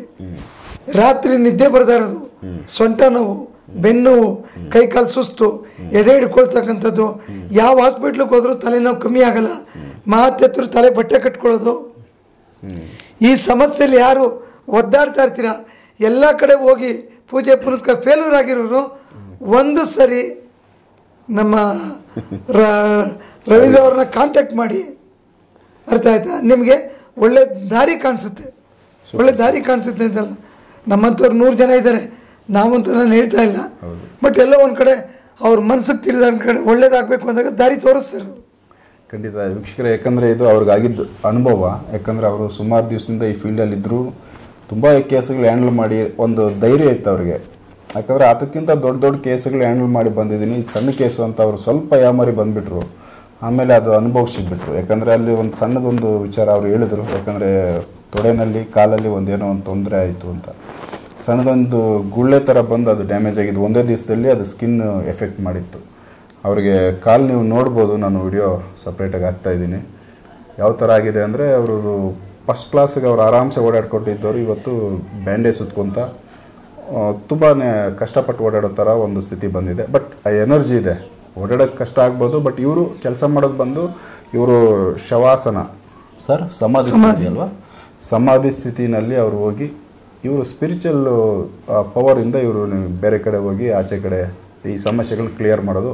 ಅದಕ್ಕೆ ಏನೂ ತೊಂದರೆ ಇಲ್ಲ, ಸ್ಪಿರಿಚುವಲ್ ಪವರು ಸಮಾಧಿಯಿಂದ ನೆಗೆಟಿವ್ನ ಕಣ್ಣಲ್ಲಿ ನೋಡ್ಬೋದು, ತೆಗಿಬೋದೇ ವಿನಃ ಜೊತೆಗೆ ಅದರಿಂದ ಸೇಫ್ ಆಗೋದಕ್ಕೆ ಸೇಫರ್ ಸೈಡ್ ನಮ್ಮಿಂದ ಬೇರೆ ಶಕ್ತಿಗಳು ನಮ್ಮನ್ನ ಕಾಪಾಡೋದಕ್ಕೆ ನಾವು ರೆಡಿಯಾಗಿ ಮಾಡ್ಕೊಂಡ್ಬೇಕಂದ್ರೆ ಎಲ್ಲರೂ ಮಾಡೋಕ್ಕಾಗಲ್ಲ. ತಿಳಿಸ್ಬಿಡಿ ಸರ್, ಈಗ ನಿಮ್ಮನ್ನ ಕಾವಲು ಕಾಯ್ತಾರೋ ಶಕ್ತಿಗಳು ನಮ್ಮನ್ನ ರಿವೀಲ್ ಮಾಡಂಗಿಲ್ಲ. ಯಾಕಂದ್ರೆ ಇದನ್ನ ನೋಡ್ತಾ ಇರ್ತಕ್ಕಂಥ ಕೆಲವು ಸ್ವಾಮೀಜಿಗಳು ಏನ್ ಮಾಡ್ತಾರೆ, ಇವು ಇದನ್ನ ಬೆಲ್ ತೋರಿಸೋ ರಸ್ತೆ ನುಂಗ್ತಾರೆ. ಯಾಕಂದ್ರೆ ನಾವು ಕಷ್ಟಪಟ್ಟಿರೋದು ನಮ್ಮಲ್ಲೇ ಇರ್ತದೆ, ನಾವು ಇನ್ನೊಬ್ಬರ ಹತ್ರ ರಿವೀಲ್ ಮಾಡೋದು ಬೇಕಾಗಿಲ್ಲ. ಯಾಕಂದ್ರೆ ನೀವು ಚೆನ್ನಾಗಾಗ್ತೀರಾ, ನಮ್ಗೆ ಅಷ್ಟು ಸಾಕು.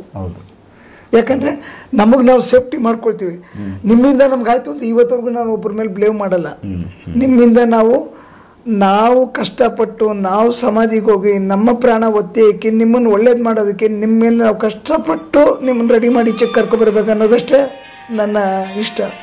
ಕೇಳಿದ್ರಲ್ಲ ವೀಕ್ಷಕರೇ, ಯಾಕಂದರೆ ಇವ್ರದ್ದು ವಿಚಾರ ತುಂಬಾ ಹಠವಾದ್ದು ವಿಚಾರ. ಸಣ್ಣ ಪುಟ್ಟಗಳು ಟಚ್ ಮಾಡೋದು ಬೇಡ ಅಂತ ನನ್ನ ಅನಿಸಿಕೆ. ಯಾಕಂದರೆ ಇವರು ದೊಡ್ಡ ದೊಡ್ಡ ಕೇಸ್ಗಳನ್ನ ಹ್ಯಾಂಡಲ್ ಮಾಡಿರೋದ್ರಿಂದ 1-2 ಹ್ಯಾಂಡಲ್ ಮಾಡ್ತಾರೆ ದಿನದಲ್ಲಿ. ಅದು ಯಾರಾದರೂ ತುಂಬ ಕ್ರಿಟಿಕಲ್ ಇರೋರಿಗೆ ಅಷ್ಟೇ ಸಿಗಲಿ. ಸಣ್ಣ ಪುಟ್ಟ ಬೇರೆಯವ್ರಿಗೆಲ್ಲರಿಗೂ ಇವ್ರನ್ನ ನಾನು ಸಜೆಷನ್ ಮಾಡೋದಿಲ್ಲ. ಯಾಕಂದರೆ ಅದಕ್ಕಿಂತ ಬೇರೆಯವರು ನಮ್ಮ ಚಾನಲಲ್ಲೇ ಇನ್ನೂ ತುಂಬ ಗುರುಗಳಿದ್ದಾರೆ, ಅವ್ರು ನೋಡ್ಕೋತಾರೆ. ಎಮರ್ಜೆನ್ಸಿ ಅಂಥ ಕೇಸ್ಗಳನ್ನ ಇವರು ಹ್ಯಾಂಡಲ್ ಮಾಡ್ತಾರೆ. ಯಾಕಂದರೆ ಅಂಥವುಗಳಿಗೋಸ್ಕರನೇ ಇವರು ನಮ್ಮ ಚಾನಲ್ಗೆ ಬಂದಿರೋದು. ಸೊ ಅವರಲ್ಲಿ ಒಂದು ಶಕ್ತಿ ಇದೆ, ಅದನ್ನು ನಾನು ನಿಮ್ಮ ಮುಂದೆ ಹೇಳಂಗೂ ಇಲ್ಲ. ಆ ಶಕ್ತಿ ಅವರನ್ನು ಕಾಪಾಡ್ತಾ ಇದೆ. ಆ ಶಕ್ತಿ ಇರೋದ್ರಿಂದನೇ ಅಷ್ಟು ಧೈರ್ಯವಾಗಿ ಇವರು ಆಚೆ ಹೋಗ್ತಾರೆ. ಆತ್ಮಗಳು, ಪ್ರೇತಗಳು ಇವೆಲ್ಲ ಒಂದು ಸಣ್ಣ ಪುಟ್ಟ ಅಂತ ಕಾಣಿಸುತ್ತೆ. ಅದನ್ನು ಮೀರಿಸಿರೋ ಕೆಲವೊಂದಷ್ಟು ಎನರ್ಜಿಗಳು ನಮ್ಮ ಈ ನೇಚರಲ್ಲಿ ಇದೆ, ಪ್ರಕೃತಿಯಲ್ಲಿ ಇದ್ದಾವೆ. ಅದನ್ನು ಬ್ರಹ್ಮರಾಕ್ಷಸಿ ಅಂತ ಕರೀತಾರೆ, ಮೋಹಿನಿ ಅಂತ ಕರೀತಾರೆ, ಇನ್ನು ಬೇರೆ ಬೇರೆ ಹೆಸರುಗಳಲ್ಲಿ ಕರೀತಾರೆ. ಬಟ್ ಅವು ಅಗಾಧ ಶಕ್ತಿ ಇರುತ್ತೆ, ದೈತ್ಯಾಕಾರಗಳು, ಬೇರೆ ಬೇರೆ ಇವೆಲ್ಲ ಸಣ್ಣ ಪುಟ್ಟ ಆತ್ಮಗಳಕ್ಕಿಂತ ದೊಡ್ಡ ಎಫೆಕ್ಟ್ ಮಾಡಿಬಿಸಾಕ್ತವೆ. ಇವು ಅನುಭವಕ್ಕೆ ಬಂದಿದ್ದಾವೆ. ನಮ್ಮಲ್ಲಿ ಕೆಲವೊಂದಷ್ಟು ಕೇಸ್ಗಳು ನಾವು ಅಬ್ಸರ್ವ್ ಮಾಡಿದ್ದೀವಿ. ಈ ವಿಚಾರನ ನಿಮ್ಮ ಅಬ್ಸರ್ವೇಷನಲ್ಲಿ, ಯಾಕಂದರೆ ನೀವು ಇದೇ ಫೀಲ್ಡಲ್ಲಿ ಇರೋದ್ರಿಂದ ಏನಂತ ನೀವು ಇದನ್ನು ಹೇಳ್ತೀರಾ, ಯಾವ ಥರ ಸಮಸ್ಯೆ ಅವು ಕೊಡ್ತವೆ, ಅವುಗಳ ಬಗ್ಗೆ ವಿಚಾರ ತಿಳಿಸಿ ನೋಡಿ. ಮೊದಲನೇದಾಗಿ ಈ ಮೋಹಿನಿ ಅನ್ನೋದು ಅಟ್ಯಾಕ್ ಆಗ್ತಿದೆ ಅಂತ ಕೆಲವು ಜನ ಹೇಳ್ತಾರಲ್ಲ. ಈ ಹೆಣ್ಣು ಒಂದು ಪ್ರೇತಾತ್ಮ, ಅದು ಮೋಹಿನಿ ಅಂತ ಅಂದರೆ ಅದು ಭಯಂಕರವಾಗಿರ್ತದೆ. ಅದು ಏನಂದರೆ ಯಾವ ವ್ಯಕ್ತಿಗೆ ಗಂಡಸನ್ನ ಫಾಲೋ ಮಾಡಿ ಅದನ್ನು ಅಟ್ಯಾಕ್ ಮಾಡ್ತು ಅಂದರೆ ಅವನು ಕಂಪ್ಲೀಟು ಡೆಡ್ ಬಾಡಿ ಆಗೋವರೆಗೂ ಬಿಡಲ್ಲ. ಅದು ಅವನಲ್ಲಿರ್ತಕ್ಕಂಥ ವೀರ್ಯಾಣುಗಳನ್ನ ಕುಡಿದು ವೀರ್ಯಾಣುಗಳನ್ನ ಸೇವಿಸ್ಕೊಂಡು ಇವನ್ನ ದಿನೇ ಕ್ಷೀಣಿಸಿ ಯಾವ ದೇವಸ್ಥಾನ ಯಾವ್ದು ಬರ್ತಾ ಹೆಣ ಆದಂಗೆ ಆಗ್ಬಿಡ್ತಾನೆ, ಡೆಡ್ ಬಾಡಿ ಆಗ್ಬಿಡ್ತಾನೆ. ಅವಾಗ ಆ ದೇವಸ್ಥಾನಕ್ಕೆ ಕರ್ಕೊಂಡೋಗಿ ಈ ದೇವಸ್ಥಾನಕ್ಕೆ ಕರ್ಕೊಂಡೋಗಿ ಡಾಕ್ಟರ್ ಹತ್ರ ಕೈ ಸಿಗಲ್ಲ, ತುಂಬ ವೀಕ್ ಆಗ್ಬಿಡ್ತಾನೆ ಇವನು. ಈ ಮೋಹಿನಿಗಳು ಬಂದರೆ ಅಷ್ಟು ಸುಲಭವಾಗಿ ಬಿಟ್ಟೋಗಲ್ಲ. ಬಲವಾಗಿ ಅದನ್ನು ಬಂಧನ ಮಾಡಿದ್ರೆ ಮಾತ್ರನೇ ಅವನ ಬಾಡಿ ಬಿಟ್ಟು ಹೊರಗಡೆ ಬರೋದು. ಒಂದು ಮಾಮೂಲಿ ಆತ್ಮಗಳು, ಸತ್ತಂತ ಆತ್ಮಗಳು, ಈ ಸಣ್ಣ ಪುಟ್ಟ ಆತ್ಮಗಳು ಏನು ಮಾಡ್ತವೆ, ಮನುಷ್ಯನ ದೇಹನ ಬಂದು ಆವರಿಸ್ಕೊಂಡ್ರೆ ಏನಾಗುತ್ತೆ, ಒಂದು ದೇವಸ್ಥಾನಕ್ಕೆ ಹೋದ ತಕ್ಷಣ ಬಿದ್ದೋಗ್ತವೆ, ಬಿಟ್ಟು ಓಡೋಗ್ಬಿಡ್ತವೆ, ಭಯ ಬೀಳ್ತವೆ. ದೇವರು ಉತ್ತರ ಹೋಗಿದ್ರೆ ನಮ್ಗೆ ಏನು ಶಿಕ್ಷೆ ಸಿಗುತ್ತೋ, ಯಾವ್ದಾನ ಮಂತ್ರವಾದಿತ ಹೋಯ್ತಾದಂಗೆ ಪಟ್ಟಂತ ಕೆಳಗಡೆ ಬಿದ್ದೋಗ್ಬಿಡ್ತಾರೆ, ಆಮೇಲೆ ಬಿಟ್ಟು ಹೋಯ್ತು ಹೋಗ್ರಿ ಕರ್ಕೊಂಡು ಅಂತಾರೆ. ಈ ಥರ ಎದುರ್ಕೊಳ್ತಕ್ಕಂಥ ಪುಕ್ಲು ಆತ್ಮಗಳು ಕೆಲವು ಇರ್ತವೆ. ಅವು ಬಂದರೆ ಏನು ತೊಂದರೆ ಇಲ್ಲ, ಬಿಟ್ಟು ಹೊಟ್ಟೋಗ್ತವೆ. ಸೆಕೆಂಡು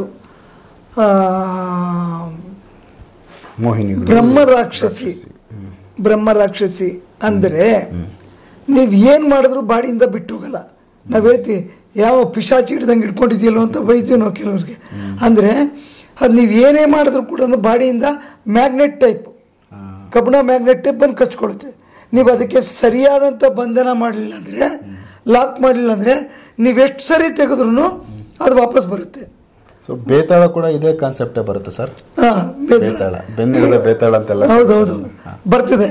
ಆ ಬಂದಾಗ ಏನಾಗುತ್ತೆ, ಇವತ್ತು ತೆಗೆದ್ರೆ ತಿರ್ಗಿ ಮತ್ತೆ ನಾಳೆ ಬರ್ತೇವೆ, ನಾಳೆ ತೆಗೆದ್ರೆ ಏನು ಮಾಡ್ತೇವೆ, ಒಂದು ದಿವಸ ಬಂದು ತೆಗಿತಾನೆ ಅಂದ್ಬಿಟ್ಟು ಅದ್ರ ಜೊತೆಗೆ ಇನ್ನೊಂದೆರಡು ಸೆಕ್ಯೂರಿಟಿ ಕರ್ಕೊಂಡ್ಬರ್ತವೆ, ಬೇರೆ ಸ್ಟ್ರಾಂಗ್ ಮಾಡ್ಕೊಳ್ತೇವೆ. ಅವ್ರ ಸೆಕ್ಯೂರಿಟಿ ಅದು.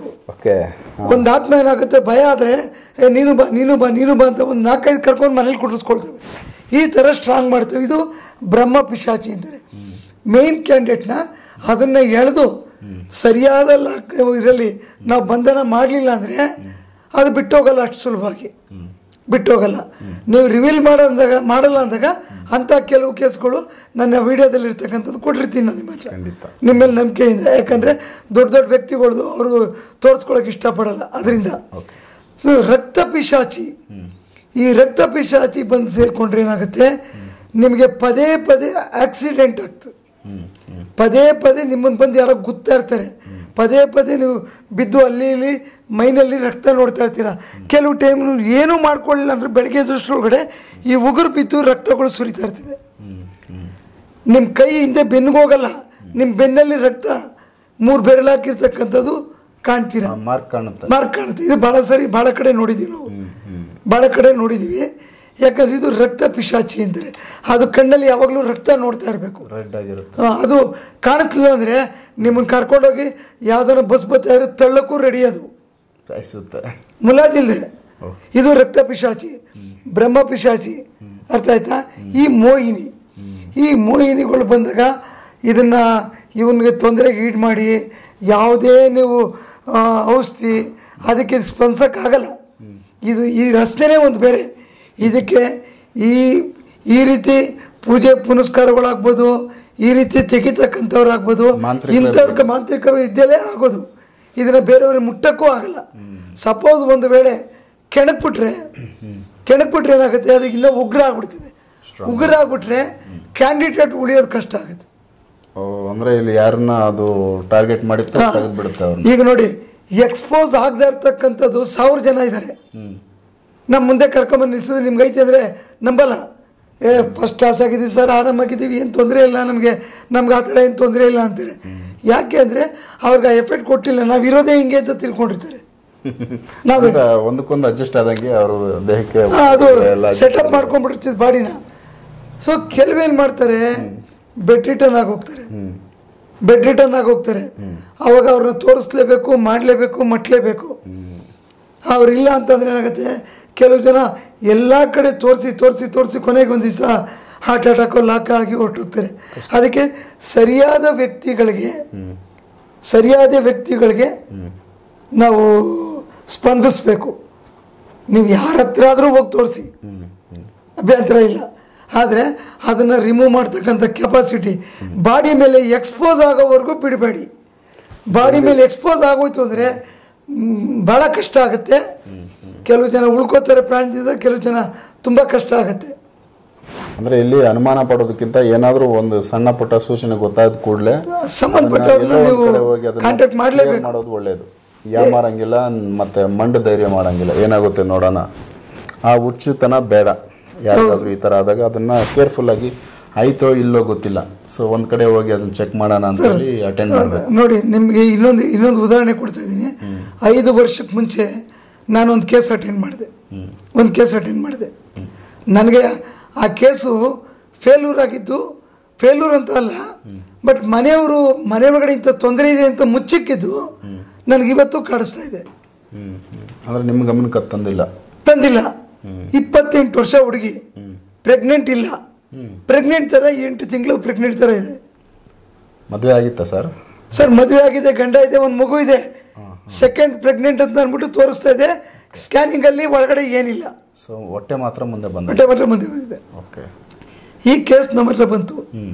ಈ ಕೇಸ್ನ ನಾನು ನನ್ನ ಕಣ್ಣೆದುರುಗಡೆನೆ 20 ನಿಮಿಷದಲ್ಲಿ ಅವ್ರಿಗೆ ಅಯ್ಯೋ ಹೊಟ್ಟೆ ಸಣ್ಣ ಆಗೋಯ್ತು. ನಾನು ಸ್ವಯಂ ಸಮಾಧಿಗೆ ಆನ್ ಸ್ಪಾಟಲ್ಲಿ ಹೋದೆ. ಅದೇ ಜಾಗದಲ್ಲಿ ಹೋಗಿ ಆ ಹುಡುಗಿಗೆ ರಿಮೂವ್ ಮಾಡಿದೆ. ಒಳಗಡೆ ಏನಿತ್ತು ಅಂತ ಎಲ್ಲ ನೋಡಿ ಎಲ್ಲ ತೆಗೆದಕ್ಕೆ ಇದು ಮಾಡಿದೆ. ತೆಗೆದ ಮೇಲೆ ಏನು ಮಾಡ್ತು, ಆಯಿತು ಸರ್ ನಾನು ಚೆನ್ನಾಗಾಗಿದ್ದೀನಿ ಅಂತ ಹೊರಟೋದ್ಮೇಲೆ 2 ದಿವಸ 3 ದಿವಸ ಆದಮೇಲೆ ಇಲ್ಲ ನಾನು ಚೆನ್ನಾಗಿದ್ದೀನಿ ಸರ್, ನಾನು ತಾಯಿ ಮನೆಗೆ ಹೋಗ್ತೀನಿ. ಹೋಗಮ್ಮ ಅಂದೆ. ಚೆನ್ನಾಗಾಗಿದ್ದೀನಿ ಮೇಲೆ ನಾನು ಇನ್ನೇನು ಮಾಡೋದು, ಹೋಗಿ. ಆ ಮನೆ ಒಳಗಡೆ ಅಲ್ಲಿ ಏನಿತ್ತು, ಬಾತ್ರೂಮಲ್ಲಿ ತೊಂದರೆಗಳಿತ್ತು, ಯಾರಿಗೂ ಗೊತ್ತಿಲ್ಲ, ನಿಗೂಢವಾಗಿತ್ತು. ನಾನು ಅವ್ರ ಮನೆ ನೋಡೇ ಇಲ್ಲ. ಎಲ್ಲೋ ಕೂತ್ಕೊಂಡು ಅಟೆಂಡ್ ಮಾಡಿದೆ. 3 ದಿವಸ ಚೆನ್ನಾಗಾಗ್ಬಿಟ್ರು. ಅವ್ರಿಗೆ ಆಮೇಲೆ ಮಾರನೇ ದಿವಸ ಅವ್ರಿಗೆ ಫೋನ್ ಮಾಡ್ತು, ತುಂಬ ಚೆನ್ನಾಗಿದ್ದೀನಿ ಸರ್, ಆರಾಮಾಗಿದ್ದೀನಿ ಅಂತ. ಸರಿ ನಮ್ಮ ತಾಯಿ ಮನೆಗೆ ಹೋಗ್ತಾ ಇದ್ದೀನಿ ಸರ್, ಹೋಗಮ್ಮ ಅಂತ ಹೊಟ್ಟೋದ್ರು. ಮನೆಗೆ ಹೊಟ್ಟೋದ್ಮೇಲೆ ಬೆಳಗ್ಗೆ 8 ಗಂಟೆಗೆ ನೋಡಿ ಅದು ಹೆಂಗೆ ಮಿಸ್ಗೈಡ್ ಮಾಡುತ್ತೆ ನೆಗೆಟಿವ್ ಅನ್ನೋದಕ್ಕೆ ಇದೊಂದು ಉದಾಹರಣೆ. 7:50 ನನಗೊಂದು ಫೋನ್ ಬಂತು. ಗುರುಜಿ ಅದನ್ನು ಏನಕ್ಕೆ ಹುಡುಗಿ ತಿರ್ಗಾ ಫೋನ್ ಮಾಡ್ತಾ ಇದೆ? ಗುರುಜಿ ರಾತ್ರಿ ಒಳ್ಳೆ ನಿದ್ದೆ ಬಂತು, ತುಂಬ ಚೆನ್ನಾಗಿದ್ದೀನಿ, ತುಂಬ ಆರಾಮಾಗಿದ್ದೀನಿ ಅಂತಂದು ಮಾತಾಡ್ತಾ ಫೋನ್ ಕಟ್ ಮಾಡ್ತು. ನಾನು ಫೋನು ಮಾಡಿಲ್ಲ, ಏನಿಲ್ಲ, ಅದೇ ಮಾಡಿದ್ರು, ಫೋನ್ ಕಟ್ ಮಾಡಿದ್ರು. ಅಯ್ಯೋ ಹೋಗಂತ ಬಿಟ್ಬಿಟ್ಟು ಕಟ್ ಮಾಡ್ಬಿಟ್ಟು ನನ್ನ ಪಡೆ ನಾನು ಸ್ನಾನಕ್ಕೆ ಕೊಟ್ಟಿದೆ. ನಾನು ಸ್ನಾನ ಮಾಡ್ತಾ ಇದ್ದೀನಿ, 5 ನಿಮಿಷಕ್ಕೆ ಮತ್ತೆ ಅವ್ರ ತಾಯಿ ಇಮ್ಮಿಡಿಯೇಟ್ ಫೋನ್ ಮಾಡಿದ್ರು ನನಗೆ. ನನ್ನ ಫೋನ್ ಕೈಗೆ ಬಂತು, ಫೋನ್ ಎತ್ಕೊಂಡೆ. ಏನು ಅಂತಂದರೆ, ಗುರುಗಳೇ ನಮ್ಮ ಮಗಳು ಕಣ್ಣು ಬಾತ್ರೂಮ್ ಒಳಗಡೆ ಹೋದ್ಲು, 2 ನಿಮಿಷಕ್ಕೆ ಈಚೆ ಕಡೆ ಬಂದು ಬಿದ್ದೋಗಿದ್ದಾಳೆ, ಕಣ್ಣು ಬಾಯಿ ಎಲ್ಲ ಕೆಳಗಡೆ ಬಿಟ್ಬಿಟ್ಟಿದ್ದಾಳೆ. ನನ್ನ ಕೈ ಕಾಲು ನಡೆದು ಅರ್ಧಂಬರ್ಧ ಸ್ನಾನ ಮಾಡಿ ಬಟ್ಟೆ ಹಾಕ್ಕೊಂಡು ಏನು ಮಾಡಿದೆ, ನಾನು ಇಮ್ಮಿಡಿಯೇಟು ಈಚೆ ಕಡೆ ಬಂದು ಫೋನಲ್ಲಿ ಇತ್ಕೊಂಡಂಗೆ ನೀವು ಒಂದು ಕೆಲಸ ಮಾಡಿ, ನಾನು ಬರೋವರೆಗೂ ವೆಯ್ಟ್ ಮಾಡಬೇಡಿ, ಇಮ್ಮಿಡಿಯೇಟ್ ಕರ್ಕೊಂಡೋಗಿ ಆಕ್ಸಿಜನ್ ಕೊಡಿ ಅಂತ. ಯಾಕಂದರೆ ಹಾರ್ಟ್ ಲಾಕ್ ಮಾಡ್ತಾ ಇದೆ, ಇದು ನೆಗೆಟಿವ್. ಆ ಬಾತ್ರೂಮಲ್ಲಿ ಇದ್ದಂಥ ನೆಗೆಟಿವ್ ಹಾರ್ಟ್ ಲಾಕ್ ಮಾಡ್ತಾ ಇದೆ. ಎಫೆಕ್ಟ್ ಆಯಿತು. ಕರ್ಕೊಂಡೋಗಿ ಇಮ್ಮಿಡಿಯೇಟು ಅಂತಂದರೆ ನಾನು ಇಮ್ಮಿಡಿಯೇಟು ಕಾರ್ ತೊಗೊಂಡು ಬರ್ರಂತ ನಾನು ಇರೋ ಜಾಗದಿಂದ ಅಲ್ಲಿಗೆ ಹೋಗೋದಕ್ಕೆ ಕಮ್ಮಿ ಅಂದ್ರೂ 3/4 ಗಂಟೆ ಬೇಕು ನನಗೆ. ಸೊ 3/4 ಗಂಟೆ ಹೋಗೋಷ್ಟ್ರೊಳಗಡೆ ಅವರು ಒಂದು ಹಾಸ್ಪಿಟ್ಲಿಗೆ ಹೋದರು. ಹಾಸ್ಪಿಟ್ಲ್ ಗೇಟ್ಗೆ ಹೋಗೋಷ್ಟ್ರೊಳಗಡೆ ಔಟ್. ಅಯ್ಯೋ, ತುಂಬ ಡೇಂಜರ್ ಆಯ್ತು ಸರ್. ನಾನು ಅಷ್ಟು ದೂರದಲ್ಲಿ ಹುಡುಗಿ ಸತ್ತೋಗಿದೆ, ಬಡ್ಕೊಳ್ತಾ ಇದ್ದೆ. ನಾನು ಇಷ್ಟು ದೂರದ ಕಾರಲ್ಲಿ ಕೂತಿದ್ದೀನಿ. ನನಗೆ ಅಲ್ಲಿ ಹೋಗೋದಕ್ಕೂ ಅಸಹ್ಯ ಆಗೋಯ್ತು, ಬೇಜಾರಾಗೋಯ್ತು. ಪಾಪ ಅವ್ರು ಮಾಡಿದ ತಪ್ಪು. ಸೊ ನೋಡಿ ಎಷ್ಟು ಸಿಂಪಲ್ ಆಗಿ ಅದೊಂದು ವಿಚಾರ. ಬಟ್ ಎಲ್ಲ ಸರ್ ಅದಕ್ಕೆ ನಾನು ಕೇಸ್ ತೊಗೊಂಡಾಗ ನಾನು ಒಂದು ಕೇಸ್ ತೊಗೊಂಡ್ರೆ ಏನು ಮಾಡ್ತೀನಿ ಅಂದರೆ, ನಾನು ಒಂದು ಕೇಸ್ ತೊಗೊಂಡ್ರೆ ಕಮ್ಮಿ ಅಂದರೂ 10 ಫೋನ್ ಹಾಕ್ತೀನಿ ಸರ್ ಅವ್ರಿಗೆ. ಇವತ್ತು ಕೇಸ್ ತೊಗೊಂಡವ್ರು ಏನು ಮಾಡ್ತಾರೆ, ಎಲ್ಲ ಸರಿ ಹೋಯ್ತು ಹೋಗಿ 3-4 ತಿಂಗಳು ಸರ್ ಹೋಗ್ತಾರೆ ಹೋಗಿ ಅಂತಾರೆ. ನಾನು ಹಂಗಲ್ಲ, ತಗೊಂಡು 1 ಅವರ್ 2 ಅವರ್ಗೆ ಒಂದೊಂದು ಫೋನ್ ಹಾಕ್ತಾ ಇರ್ತೀನಿ. ಏನು ಮಾಡ್ತಾಯಿದ್ದೀರಾ, ಮನಗಿದ್ದೀರಾ, ನಿದ್ದೆ ಮಾಡ್ತಾಯಿದ್ದೀರಾ, ಎದ್ದಿದ್ದೀರಾ, ಊಟ ಮಾಡಿದ್ರಾ ಇಲ್ವಾ? ಕೆಲವರು ಊಟನೇ ತಿನ್ನಲ್ಲ, ಬರೀ ಕಾಫಿ ಟೀ ಕುಡ್ಕೊಂಡು ಇರ್ತಾರೆ. ಇಂಥವ್ರಿಗೆ ಊಟ ಮಾಡಿಸ್ತೀನಿ. ಈ ಥರ ಎಲ್ಲ ಕೇಳ್ತಾ ಇರ್ತೀನಿ. ಅವ್ರು ನನ್ನ ಫೋನ್ಗೆ ಸ್ಪಂದಿಸ್ಬೇಕು. ಯಾಕಂದರೆ ಅವ್ರಿಗೆ ಹೇಳ್ಬಿಟ್ರೆ ಫಸ್ಟೇ ಎದುರ್ಕೊಳ್ತಾರೆ. ನಾನು ಏನಕ್ಕೆ ಫೋನ್ ಮಾಡ್ತೀನಿ ಅಂತ ಅವ್ರಿಗೆ ಅರ್ಥ ಆಗಲ್ಲ. ಯಾಕಂದರೆ ನಾನು ಇಬ್ಬರು ಒಂದು ಚಿಕ್ಕ ಮನೆ ಒಳಗಡೆ 3 ಜನ ಇಸ್ಪೀಟ್ ಆಡ್ತಿರ್ತಾರೆ. ಪೊಲೀಸ್ನವ್ರು ಬಂದ ತಕ್ಷಣ ಏನು ಮಾಡ್ತಾರೆ, ಇಬ್ಬರು ತಗ್ಲಾಕೋತಾರೆ, ಒಬ್ಬ ಓಡೋಗ್ಬಿಡ್ತಾನೆ. ಒಬ್ಬ ಓಡೋಗಿರೋನು ಹಿಡ್ಕೊಂಡಂಥ ಪೊಲೀಸ್ನವ್ರಿಗೆ ಏನು ಬೇಕಾದ್ರೂ ಹೆಚ್ಚು ಕಮ್ಮಿ ಮಾಡ್ಬೋದು, ದ್ವೇಷ ಇರುತ್ತೆ. ಸೊ ಅದಕ್ಕೆ ಪೊಲೀಸ್ನವ್ರಿಗೆ ನೆಕ್ಸ್ಟ್ ಆ ಮನೆ ತಾವು ಹೋದಾಗ ಹುಷಾರಾಗಿ ಹೋಗಿ, ಅಲ್ಲೊಬ್ಬ ತಪ್ಪಿಸ್ಕೊಂಡವನೇ, ಅವನು ಏನು ಮಾಡ್ತಾನೋ ಗೊತ್ತಿಲ್ಲ ಅಂತೀವಿ. ಇವ್ರು ಬಂಡಧೈರ್ಯ ಮಾಡ್ಕೊಂಡು ಒಳಗಡೆ ನುಗ್ಗಬಾರ್ದು. ಹೌದು. ಸೊ ಇದೇ ಥರ ಆತ್ಮಗಳದ್ದು ಕತೆ. ಆತ್ಮಗಳು ಅಷ್ಟೇ ಪ್ಲ್ಯಾನ್ ಮಾಡ್ತಾವೆ ಸರ್. ಅದು ಪ್ಲ್ಯಾನ್ ಮಾಡುತ್ತೆ.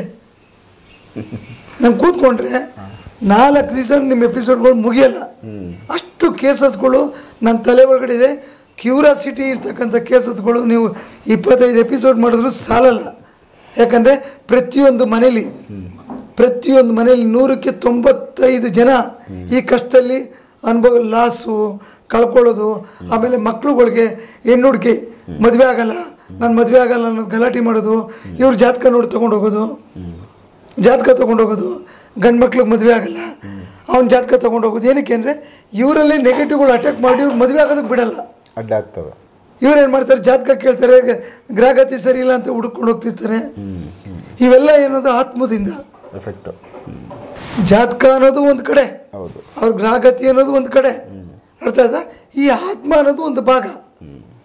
ಇದು ಹೆಚ್ಚು ಕಮ್ಮಿ ಒಂದು ಮನುಷ್ಯನ ನನಗೆ ತಿಳಿದು ಬಿಟ್ಟಂಗೆ 60% ಪಬ್ಲಿಕ್ನಲ್ಲಿ ಆಳ್ತಾ ಇದೆ. ಪ್ರತಿಯೊಬ್ಬ ಮನುಷ್ಯನಿಗೂ ನಾವು ಯಾರಿಗೂ ಪಕ್ಕದಲ್ಲಿ ಕೂತಿದ್ರು ನಿಮಗಿಂತ ತೊಂದರೆ ಇದೆ ಅಂತ ಹೇಳಲ್ಲ ಸರ್. ಯಾಕೆ ಅಂದರೆ ಇವರು ಏನು ಹೇಳ್ತಾರೆ, ಫೀಸ್ಗೋಸ್ಕರ ಹೇಳ್ತಾರೆ ಅಂತ ತಪ್ಪು ತಿಳ್ಕೊತಾರೆ. ನಾವು ಹೇಳಲ್ಲ. ಆದರೂ ನಮ್ಮ ಗಮನಕ್ಕೆ ಅವರೇ ಬಂದು ತಿಳಿಸಿದಾಗ ಮಾತ್ರ ಅದನ್ನು ಅವ್ರ ನೋವು ಅವ್ರಿಗೆ ಗೊತ್ತಾಗಬೇಕು, ಅವ್ರು ಹುಡುಕಾಡಬೇಕು, ಯಾರು ಎಲ್ಲಿದ್ದಾರೆ, ಏನಾಗ್ತಿದ್ದಾರೆ. ಈ ಸಮಾಜದಲ್ಲಿ ಯಾವ ಥರ ಏನು ರೆಗ್ಯುಲರ್ ಕಾಣಿಸ್ತಾರೋ ಸಮಸ್ಯೆಗಳು ನಿಮ್ಗೆ ಈ ನೆಗೆಟಿವ್ ಎಫೆಕ್ಟ್ಗಳಿಂದ ಆಗಿದೆ ಅಂತ ಹೇಳ್ತೀರಾ? ಈ ನೆಗೆಟಿವಿಂದ ಏನು ತೊಂದರೆ ಆಗುತ್ತೆ, ಏನು ಆಗಲ್ಲ ಅನ್ನೋದಕ್ಕಿಂತ ಹೆಚ್ಚಾಗಿ 90% ಬರೀ ತೊಂದರೆನೇ ಜಾಸ್ತಿ. ಓಕೆ. ಒಳ್ಳೇದಂತೂ ಆಗಲ್ಲ. ಯಾರಿಗೋ ಒಬ್ಬರಿಗೆ ಒಳ್ಳೇದಾಗ್ತಕ್ಕಂಥದ್ದು ನೆಗೆಟಿವಿಂದ ಕೆಟ್ಟದ್ದಾಗ್ತದೆ ಅಂತ ನಾನು ಹೇಳಿ ಒಳ್ಳೇದಾಗ್ತದೆ ಇದಾಗಲ್ಲ ಅಂತ ಹೇಳಲ್ಲ. ಕೆಲವು ಜನಕ್ಕೆ ಒಳ್ಳೇದಾಗುತ್ತೆ. ನೆಗೆಟಿವ್ ಇದ್ರೂ ಕೂಡ ಕೋಟಿ ಸಂಪಾದನೆ ಮಾಡ್ತಿರ್ತಾರೆ. ಕೆಲವು ಜನ ಕೋಟಿ ಇದ್ರೂ ಭಿಕಾರಿ ಆಗ್ತಿರ್ತಾರೆ. ನೋಡಿ, ನಾನು ಲಾಸ್ಟ್ ಎಪಿಸೋಡ್ ಹೇಳಿದ್ದೆ, ಒಂದು ಕ್ಯೂರಿಯಾಸಿಟಿ ಇರ್ತಕ್ಕಂಥ ಕೇಸ್ ತೊಗೊಂಡಿದ್ದೆ ನಾನು ಅಂತ. ತಾಯಿನ ಮಗ ಮಾತಾಡಿಸ್ತಾ ಇಲ್ಲ. 6 ತಿಂಗಳಾಗೈತೆ ತಾಯಿ ಮನೆಗೆ ಹೋಗಿ. ಮದುವೆ ಆಗಿದೆ, ಒಂದು ಮಗು ಇದೆ. ಅದು ಪಿಣ್ಯ 2nd ಸ್ಟೇಜು ಅಂತ ಅಂದ್ಕೊಳ್ತೀನಿ. ಆ ಜಾಗದಲ್ಲಿ ನನಗೆ ಅವ್ರ ತಾಯಿ ಏನು ಮಾಡಿದ್ರು, ಎಲ್ಲೋ ಮನೇಲಿ ಕೆಲಸ ಮಾಡ್ತಾಯಿದ್ರಂತೆ. ಅವರು ಗುರುಗಳೇ ಹಿಂಗೆ ಯಾರೋ ತಮ್ಮ ನಂಬರ್ ಕೊಟ್ಟರು ಅಂತ ಅಂದ್ಬಿಟ್ಟು ನನ್ನ ಕಾಂಟ್ಯಾಕ್ಟ್ ಮಾಡಿದ್ರು. ನೋಡಮ್ಮ, ನನ್ನ ಪೇಮೆಂಟ್ ಇಷ್ಟ ಆಗುತ್ತೆ ಅಂತ ಹೇಳಿದೆ, ಓಪನ್ ಆಗಿ ಹೇಳಿದೆ. ಅದಕ್ಕಿಲ್ಲ, ಆಯ್ತು ಸ್ವಾಮಿ ಕೊಡ್ತೀನಿ ನಾನು, ನನಗೆ ನನ್ನ ಮಗ ನನ್ನ ಮನೆಗೆ ಬಂದರೆ ಸಾಕು ಅಂತಂದರು. ಏನಾಗಿದೆ ಏನು ಇಲ್ಲ, ಅವನು ಕ್ಯಾರೆಕ್ಟರ್ ಬೇರೆ ಥರ ಆಗಿ ಹೆಂಡ್ತಿಗೆ ಮಗುಗೆ ಇಟ್ಕೊಂಡು ಚೆನ್ನಾಗಿ ಕುಡಿತಾನೆ. ಅವನು ಯಾವುದೋ ಒಂದು ಹೆಂಗಸು ಸವಾಸ ಮಾಡಿಬಿಟ್ಟಿದ್ದಾನೆ. ಅವ್ರು ಯಾರೋ ಗಂಡ ಬಿಟ್ಟಿರ್ತಕ್ಕಂಥ ಹೆಂಚು ಅವ್ರ ಮನೆಯಿಂದ ಒಂದು 4ನೇ ಮನೆಯೋ 5ನೇ ಮನೇಲಿದ್ದಾಳೆ. ಅವಳು ಸವಾಸ ಮಾಡಿಬಿಟ್ಟಿದ್ದಾನೆ. ಮನೆಗೆ ಬರಲ್ಲ. ರಾತ್ರಿ 7 ಗಂಟೆಗೆ ಅವಳು ಬಂದು ಅವಳು ಕಾರಲ್ಲಿ ಕರ್ಕೊಂಡು ಹೋಗ್ತಾಳೆ. ಹಿಂಗೆ ಅಂತ ಏನೇನೋ ಹೇಳಿದ್ರು. ನಾನು ಒಂದು ಮಾತು ಇದೆ ನೋಡಿ, ಅವ್ರ ಸವಾಸನ ನಾನು ಬಿಡಿಸೋಕ್ಕಾಗಲ್ಲ. ಅವ್ರ ಸವಾಸ ನಾನು ಬಿಡಿಸೋಕ್ಕಾಗಲ್ಲ. ಹೆಂಡತಿ ಮಗುಗೆ ಹಿಡ್ಕೊಂಡು ಹೊಡಿತಾ ಇರ್ತಕ್ಕಂಥದ್ದು ನಾನು ಅದನ್ನು ತಪ್ಪಿಸ್ಬೋದು ಅಂತ ಅಷ್ಟು ಹೇಳಿದೆ. ಅಷ್ಟೇ ಆಶ್ವಾಸನೆ ಕೊಟ್ಟಿದ್ದು. ಯಾಕಂದರೆ ಅವರ ಬಾಂಡಿಂಗ್ ಏನಿದೆ ನನಗೆ ಗೊತ್ತಿರೋಲ್ಲ. ಎಲ್ಲವನ್ನು ನಾವು ಮಾಡ್ತೀವಿ ಅಂತ ಹೇಳೋದು ತಪ್ಪು. ಏನಾಗುತ್ತೋ ಅದನ್ನು ಹೇಳ ಅದು ನಾನು ಅವನಿಗಿರ್ತಕ್ಕಂಥ ಮೈನಸ್ ಪಾಯಿಂಟ್ನ ಹೊರಗಡೆ ಕರ್ಕೊಂಬರ್ತೀನಿ. ಸೊ ಹೆಂಡತಿ ಮಕ್ಕಳಿಗೆ ಹೊಡಿತಾ ಇರ್ತಕ್ಕಂಥದ್ದು ಸ್ವಲ್ಪ ಕಮ್ಮಿ ಆಗುತ್ತೆ, ಕೂಗಾಡ್ತಕ್ಕಂಥದ್ದು ಕಮ್ಮಿ ಆಗುತ್ತೆ. ಸರಿ ಆಯಿತು ಅಂದರು. ಅವರ ಮಗನ ಫೋಟೋ ಕಳಿಸಿದ್ರು. ಅವ್ರ ಹೆಂಡ್ತಿನೂ ಮಾತಾಡಿದ್ರು. ಸರಿ ಆ ಹುಡುಗನಿಗೆ ಅಟೆಂಡ್ ಮಾಡಿದ್ದೀನಿ. ಅಟೆಂಡ್ ಮಾಡಿದ ಮೇಲೆ ಮಾರನೇ ದಿವಸ ಬಂದು ಉಗಾದಿ ಹಬ್ಬ. ಉಗಾದಿ ಹಬ್ಬದ ದಿವಸ ಹಿಂದಿನ ದಿವಸ ಅಟೆಂಡ್ ಮಾಡಿದ್ದೀನಿ. ರಾತ್ರಿ ಕಳೆದಿದ್ದಾನೆ. ಬೆಳಗ್ಗೆ 8 ಗಂಟೆಗೆ ಸ್ನಾನ ಮಾಡಿಕೊಂಡು ಹೆಂಡ್ತಿಗೆ ಹೇಳಿದ್ದಾನೆ, ಇಲ್ಲ ನಾವು ಇಲ್ಲೇ ಇದ್ದರೆ ಆ ಮುಂಡೆ ಬಂದ್ಬಿಡ್ತಾಳೆ, ನಡಿ ನಮ್ಮ ಅಮ್ಮನ ಮನೆಗೆ ಹೋಗೋಣ ಅಂತ ಬೆಳಗ್ಗೆನೇ ಅವ್ರ ಅಮ್ಮನ ಮನೆಗೆ ಕರ್ಕೊಂಡು ಅವ್ನ ಹೆಂಡ್ತಿಗೆ ಆಶ್ಚರ್ಯ ಆಗ್ತದೆ. ಅಂದ್ರೆ ಗಂಡನೇ ಇಲ್ಲಿ ಉಲ್ಟಾ ಆಗ್ಬಿಟ್ಟ. ಆ ಕಡೆ ಗಮನ ಇದ್ದು ತಪ್ಪಿಸ್ಕೊಂತ ಈ ಕಡೆ ಕೊನೆಗೆ ಏನು ಮಾಡಿದ್ರು, ಕರ್ಕೊಂಡು ಏನು ಮಾಡಿದ್ರು, ತಾಯಿ ಮನೆಗೂ 10 ಗಂಟೆಗೆ ಹೋದಕ್ಕೆ ಅವ್ರ ಅಮ್ಮನ ಖುಷಿ. ಅವ್ರ ಅಮ್ಮ ಫೋನ್ ಎತ್ಕೊಂಡು ಹೊರಗಡೆ ಬಂದರು. ಹೊರಗಡೆ ಬಂದು ಏನು ಹೇಳಿದ್ರು, ಗುರುಗಳೇ ನನ್ನ ಮಗ ನಮ್ಮ ಮನೆಗೆ ಬಂದ್ಬಿಟ್ಟಿದ್ದಾನೆ, ಅವ್ನು ಅದು ಬಾಯಿಗೆ ಬಂದಂಗೆ ಬೈತಾವಳೆ. ಅವ ಅಮ್ಮನ ವಿಷಯ ಎತ್ತಲೇಬೇಡಿ ನೀವು. ನಿಮ್ಮ ಮಗ ನಿಮ್ಮ ಕೈಗೆ ಬಂದವನ, ನಿಮ್ಮ ಸೊಸೆ ನಿಮ್ಮ ಮಗ ಇಷ್ಟೇ ನೋಡಿ, ಬೇರೆಯವ್ರ ವಿಷಯ ಬೇಡ ನಮಗೆ ಅಷ್ಟು ಹೇಳಿದೆ. ರಾತ್ರಿ 11 ಗಂಟೆ ತನಕ ಈ ಮನೇಲಿದ್ದು 11 ಗಂಟೆ ಮೇಲೆ ಅವ್ರ ಮನೆಗೆ ಹೋಗಿದ್ದೀನಿ. ಮಾರನೇ ದಿವಸ 9 ಗಂಟೆ 10 ಗಂಟೆಗೆ ಬಾತ್ರೂಮ್ಗೆ ಹೋಗಿದ್ದೀನಿ. ಬಾತ್ರೂಮಲ್ಲಿ ಕುಸ್ತು ಕೆಳಗಡೆ ಬಿದ್ದಿದ್ದೀನಿ. ಏಕೆಂದರೆ ಇದಕ್ಕೆ ಸಂಬಂಧಪಟ್ಟಿದ್ದು ನೆಗೆಟಿವ್ ಬಾತ್ರೂಮ್ ಒಳಗಡೆ ಬಂದಿತ್ತು. ಸೊ ಇವ್ನಿಗೆ ಎದ್ದೊಳಗೆ ಬಿಡಲಿಲ್ಲ. ಸೊ ಆಮೇಲೆ ಹಿಂಗೆ ಬಿದ್ದೋಗಿದ್ದಾರೆ ಗುರುಗಳು ಅಂತ ಅಂದ್ಬಿಟ್ಟು ಇಮಿಡಿಯೇಟ್ ಫೋನ್ ಮಾಡಿದ್ರು. ನೋಡಿ ಸೆಕೆಂಡ್ ಡೇ ಅದನ್ನು ಚೆಕ್ ಮಾಡಿ ಅದನ್ನು ರಿಮೂವ್ ಮಾಡಿದೆ. ಅದನ್ನು ರಿಮೂವ್ ಮಾಡಿದ್ಮೇಲೆ ಕೊನೆಗೆ ಏನು ಮಾಡಿತ್ತು, ಆ ವ್ಯಕ್ತಿ ಲೇಡಿ ನೋಡಿ ನನ್ನ ಗಂಡ ನನ್ನ ಮನೆಗೆ ಬರ್ತಾಯಿಲ್ಲ, ನನಗೆ ನಂಬಿಸ್ಬಿಟ್ಟ, ಮೋಸ ಮಾಡಿದಂಥ ಪೊಲೀಸ್ ಕಂಪ್ಲೇಂಟ್ ಕೊಟ್ಟರು. ನೀನು ಓದ್ತಿ ಅಮ್ಮ ನನಗೆ ನೋಡಿ ಪೊಲೀಸ್ ಕಂಪ್ಲೇಂಟ್ ಕೊಟ್ಟಿದ್ದೀನಿ, ನೋಡಮ್ಮ ನೀನು ಹೋಗು, ನೀನು ಒರಿಜಿನಲ್ ಹೆಂಡ್ತಿ, ನೀನು ಹೋಗಿ ನೀನು ಪೊಲೀಸ್ ಸ್ಟೇಷನ್ ಕಷ್ಟ ಸುಖ ಹೇಳ್ಕೊ, ನಿನ್ನ ಗಂಡ ನಿನ್ನ ಜೊತೆಲಿ ಇದ್ದಾನಲ್ಲ ಹೇಳ್ಕೊ ಅಂದೆ. ಸೊ ಅದೇ ರೀತಿ ಹುಡುಗಿ ಹೋಗಿ ಹೇಳ್ಕೊಂಡು ಕೊನೆಗೆ ಅವ್ರು ಇನ್ಸ್ಪೆಕ್ಟ್ರ್ ಬೈಕ್ ಕಳಿಸಿದ್ದಾರೆ. ಸೊ ಬಂದ್ಬಿಟ್ರು. ಅವನೇನು ಮಾಡಿದೆ, ಇಲ್ಲಿರೋವರೆಗೂ ನೀವು ತಲೆನೋ ತಪ್ಪಲ್ಲ ಅಂದ್ಬಿಟ್ಟು ಅಲ್ಲಿಂದ ಖಾಲಿ ಮಾಡ್ಕೊಂಡವನು ಕ್ಲೀನಾಗಿ ಬೇರೆ ಕಡೆ ಮನೆಯವರೇ ಮಾಡ್ಕೊಂಡು ಹೊಂಟದ. ಈಗ ಫಸ್ಟ್ ಕ್ಲಾಸಾಗ ಅವನು ಯಾವುದೋ ಒಂದು ಗೌರ್ಮೆಂಟ್ ಕೇಸಲ್ಲಿದ್ದಾನೆ, ಹೆಂಡತಿ ಮಕ್ಕಳ ಜೊತೆ ಚೆನ್ನಾಗಿದ್ದಾನೆ. ಅವ್ರ ತಾಯಿ ಇವತ್ತು ಫೋನ್ ಮಾಡ್ತಾರೆ. ಅವ್ರ ರಿಲೇಷನ್ದು ಯಾವುದೋ ಒಂದು 2-3 ಕೇಸ್ಗಳನ್ನ ನನ್ನ ಹತ್ರ ಕಳಿಸ್ಕೊಟ್ಟಿದ್ರು. ಯಾಕೆಂದರೆ ಇದೊಂದು ಉದಾಹರಣೆ ಕೊಟ್ಟಿದ್ದು. ಈ ಥರ ಸಾವಿರಾರು ಕೇಸ್ಗಳು ಭಾಳ ಕಡೆ ನಡೀತಾ ಇರ್ತವೆ. ಅವರೇ ಮಾಡ್ತಾರೆ ಈ ಕೇಸ್ ಅಂತ ನಾನು ಹೇಳಲ್ಲ. ಯಾಕಂದರೆ ಅವ್ರನ್ನ ಈ ಕೇಸ್ನಲ್ಲಿ ಪರಿವರ್ತನೆ ಮಾಡಿದ್ರು, ಆತ್ಮಗಳು ಪರಿವರ್ತನೆ ಮಾಡಿದ್ರು, ಮೈಂಡ್ ಚೇಂಜ್ ಆಗುತ್ತೆ. ಯಾಕಂದರೆ ಅವನ ಕ್ಯಾಟಗಿರಿಗೆ ಹೋಗ್ಬೇಕಂದ್ರೆ ಆ ಕ್ಯಾಟಗಿರಿಗೆ ಸಂಬಂಧಪಟ್ಟಿದ್ದು ಇವನ್ ಬಾಡಿನಲ್ಲಿ ಲಾಕ್ ಮಾಡಿರ್ತಾರೆ. ಸೊ ಈ ಕೇಸ್ಗಳು ಸಮಾಜದಲ್ಲಿ ಹೆಚ್ಚಾಗಿದೆ, ಭಾಳಷ್ಟು ನೋಡ್ತಾ ಇರ್ತೀವಿ. ಆಮೇಲೆ ಕೆಲವು ಜನ ಅಯ್ಯೋ ನಮ್ಮ ಯಜಮಾನ್ರು ನೋಡೋದು ಹಿಂಗಿತ್ತು, ಹೆಣ್ಮಕ್ಳುಗಳು ಈಚೆ ಬರೋಕ್ಕೆ ಸುಮ್ಮನೆ ಆಗ್ಬಿಡ್ತಾರೆ. ಕೆಲವು ಜನ ಗಂಡ್ಮಕ್ಳು ಇದು ದುಡ್ಡಿರ್ತಿದೆ, ಅವ್ರು ಏನೋ ಶೋಕಿಗಳು ಮಾಡಿಕೊಂಡು ಆರಾಮಾಗೆ ಇದು ನಾನು ಇರೋದೇ ಹಿಂಗೆ ಜೀವನ ಮಾಡ್ತಿರ್ತಾರೆ. ಯಾಕಂದರೆ ಮನೆಗೆ ಬಂದಿರೋ ನೆಂಟರಿಗೆ ಹೊಟ್ಟೆ ತುಂಬ ಊಟ ಹಾಕಬೇಕು, ಆ ಊಟ ಇವ್ರು ಕೊಡ್ತಾ ಇರ್ತಾರೆ, ಸೈಲೆಂಟಾಗಿರ್ತದೆ. ಅವ್ರಿಗೆ ಯಾವತ್ತೂ ಗ್ರಾಚಾರ ಬಿಡುಗಡೆ ಆಗಬೇಕು, ಅವ್ರ ಗ್ರಾಹಕತೆ ಇದಾಗಿ ಅವ್ರಿಗೆ ಒಳ್ಳೆ ಟೈಮ್ ಬರಬೇಕು ಅಂದಾಗ ಯಾವತ್ತೂ ನಮ್ಮಂಥವ್ರ ಕೈ ತಗಲಾಕೊಂಡಾಗ ಹಿಂಗಿದ್ದೆ ನಾನು ಹಿಂಗಾಗ್ಬಿಟ್ಟೆ, ಹಿಂಗಿದ್ದೆ ನಾನು ಕಳ್ಕೊಂಬಿಟ್ಟೆ, ಹಿಂಗಿದ್ದೆ ಈ ಥರ ಆಯಿತು. ಯಾಕಂದರೆ ಇದು ಒಂಥರ ರಕ್ತ ಕಣ್ಣೀರು ಪಿಕ್ಚರ್ ಇದೆ. ಅವನು ಕೋಟ್ಯಾಧಿಪತಿ ಇದ್ದಾಗ ದುಡ್ಡಿನಲ್ಲಿ ದೌಲತ್ ತೋರಿಸ್ತಾರೆ, ಲಾಸ್ಟಲ್ಲಿ ಬೀದಿ ಭಿಕಾರಿ ಆದಾಗ ಅವ್ನು ನೋಡೋರು ಇಲ್ಲ, ಅವ್ನು ಹೆಂಡ್ತಿನೇ ಆದಳು. ಅವನಿಗೆ ಆ ಟೈಮಲ್ಲಿ ಏನು ಸಮಸ್ಯೆ ಇತ್ತು ಯಾರು ಗೊತ್ತು, 60-70 ವರ್ಷಕ್ಕೆ ಮುಂಚೆ. ಇದೇ ಥರ ಆತ್ಮಗಳು ಮನುಷ್ಯನ ಜೀವನದಲ್ಲಿ ಕಾಡ್ತಾ ಇರ್ತದೆ. ಇದು ನೀವು ವಾಸ್ತು ಸರಿ ಇಲ್ಲ, ಈ ಮನೆಗೆ ಬಂದಮೇಲೆ ಹಿಂಗಾಗ್ಬಿಡ್ತು, ಯಾರೋ ನಮ್ಗೆ ಆಗಿರೋ ಜಗಳ ಮಾಡ್ಕೊಂಡಿದ್ರು, ನಾವು ಮೈನಸ್ ಆಗ್ಬಿಟ್ಟು ನಮ್ಮ ಮನೆ ಮುಂದೆ ನಿಂಬೆಹಣ್ಣು ಬಿದ್ದಿತ್ತು, ಹಿಂಗಾಗೋಯ್ತು. ಇವೆಲ್ಲ ಅನುಮಾನಗಳು, ಅನುಮಾನಕ್ಕೆ ಕಾರಣ. ಅನುಮಾನ ಅಲ್ಲ, ಒಂದು ಸರಿ ಟ್ರೈ ಮಾಡಿ. ಈ ಥರ ವಿದ್ಯೆ ಕಲ್ತಿರ್ತಕ್ಕಂಥದ್ದು ನಾವು ಅಂತಲೇ ನಾನು ಹೇಳೋದು, ಈ ಥರ ವಿದ್ಯೆ ಕಲ್ತಿರೋರು ಯಾರು ನಿಮ್ಮ ನಂಬಿಕೆ ಇರೋ ಕಡೆ ಎಲ್ಲ ಒಂದು ಕಡೆ ತೋರಿಸ್ಕೊಳ್ಳಿ, ಈ ಥರ ಆಗ್ತಿದೆ, ಹಿಂಗೆ ಆಗ್ತಿದೆ, ಏನು ಮಾಡಬೇಕು ಇದಕ್ಕೆ. ಎಲ್ಲರೂ ಇನ್ನು ಹೋದಾಗ ಏನಾಗುತ್ತೆ, ನಿಮ್ಗೆ ಅದಕ್ಕೆ ದಾರಿ ಸಿಗುತ್ತೆ. ನೀವು ಹೋಗದೆ ಮನೇಲಿ ಕೂತ್ಕೊಂಡು ಅವರು ಮಾಡ್ತಿರೋ ಕೆಲಸ ಬಿಡೋಲ್ಲ ಅಂದರೆ ಪರಿಹಾರ ನಿಮ್ಮ ಮನೆ ಸಮಸ್ಯೆಗಳು ಸಿಗ್ತದೆ, ತೊಂದರೆಗಳು ಸಿಕ್ಕಂಥದ್ದು. ನಾವು ನಿಮ್ಮ ಮನೆಗೆ ಬರೋಕ್ಕಾಗಲ್ಲ, ಸ್ವದೇಶ್ ಮೀಡಿಯಾದವರು ನಿಮ್ಮ ಮನೆಗೆ ಬರೋಕ್ಕಾಗಲ್ಲ. ನಿಮ್ಮ ಮನೇಲಿ ನೀವು ಇರ್ತೀರ, ಅವ್ರ ಮನೇಲಿ ಅವ್ರು ಇರ್ತಾರೆ. ಈ ವಿಡಿಯೋ ಮುಖಾಂತರ ನೀವು ನೋಡಿದಾಗ ಎಲ್ಲೋ ನಮಗೆ ಸಂಬಂಧಪಟ್ಟಿದ್ದೇ ಐತಿಲ್ಲ, ಇದೇ ಥರನೇ ಕೆಲಸ ನಡೀತಾ ಇದೆಯಲ್ಲ ಅಂದಾಗ ಯಾವತ್ತೂ ಒಂದು ದಿವಸ ನೀವು ಕಾಂಟ್ಯಾಕ್ಟ್ ಮಾಡಬೇಕು ಅಂತಂದರೆ ಅವ್ರನ್ನ ಕಾಂಟ್ಯಾಕ್ಟ್ ಮಾಡಿ, ಒಳ್ಳೆಯದಾಗುತ್ತೆ. ಇಷ್ಟ ಮೇಲೆ ನಾನು ಯಾಕಂದ್ರೆ ಈ ಥರ ಭಾಳಷ್ಟು ಇದ್ದಾವೆ. ಆಲ್ಮೋಸ್ಟ್ ಸರ್ ಹೇಳ್ದಂಗೆ ಸಾಕಷ್ಟು ಅಕ್ರಮ ಸಂಬಂಧಗಳು ಹೆಚ್ಚಾಗೇ ಇದ್ದಾವೆ. ಕೆಲವೊಂದು ಡೈವರ್ಸ್ ಕೇಸ್ಗಳಿಗೆ ತನಕ ಹೋಗ್ತವೆ. ಹೆಂಡತಿ ಬಿಟ್ಟು ಸಪ್ರೇಟ್ ಅವರು ಡೈವರ್ಸ್ ತೊಗೊಂಡು ಅವ್ರ ಪಾಡಿಗೆ ಬದುಕೊಳ್ಳೋಕ್ಕೆ ಯೋಚನೆಗಳು ಆಗ್ತವೆ. ಈ ಸಮಾಜದಲ್ಲಿ ಈ ಥರದ ಕೇಸ್ಗಳು ತುಂಬ ಇದ್ದಾವೆ. ಯಾಕಂದರೆ ಆ ಥರದ ಕೇಸ್ಗಳು ನಮ್ಮ ಗಮನಕ್ಕೂ ಬರ್ತಾ ಇದ್ದಾವೆ. ನಮ್ಮ ಬೇರೆ ಗುರುಗಳು ಕಾಂಟ್ಯಾಕ್ಟ್ ಮಾಡ್ತಾ ಇದ್ದಾರೆ.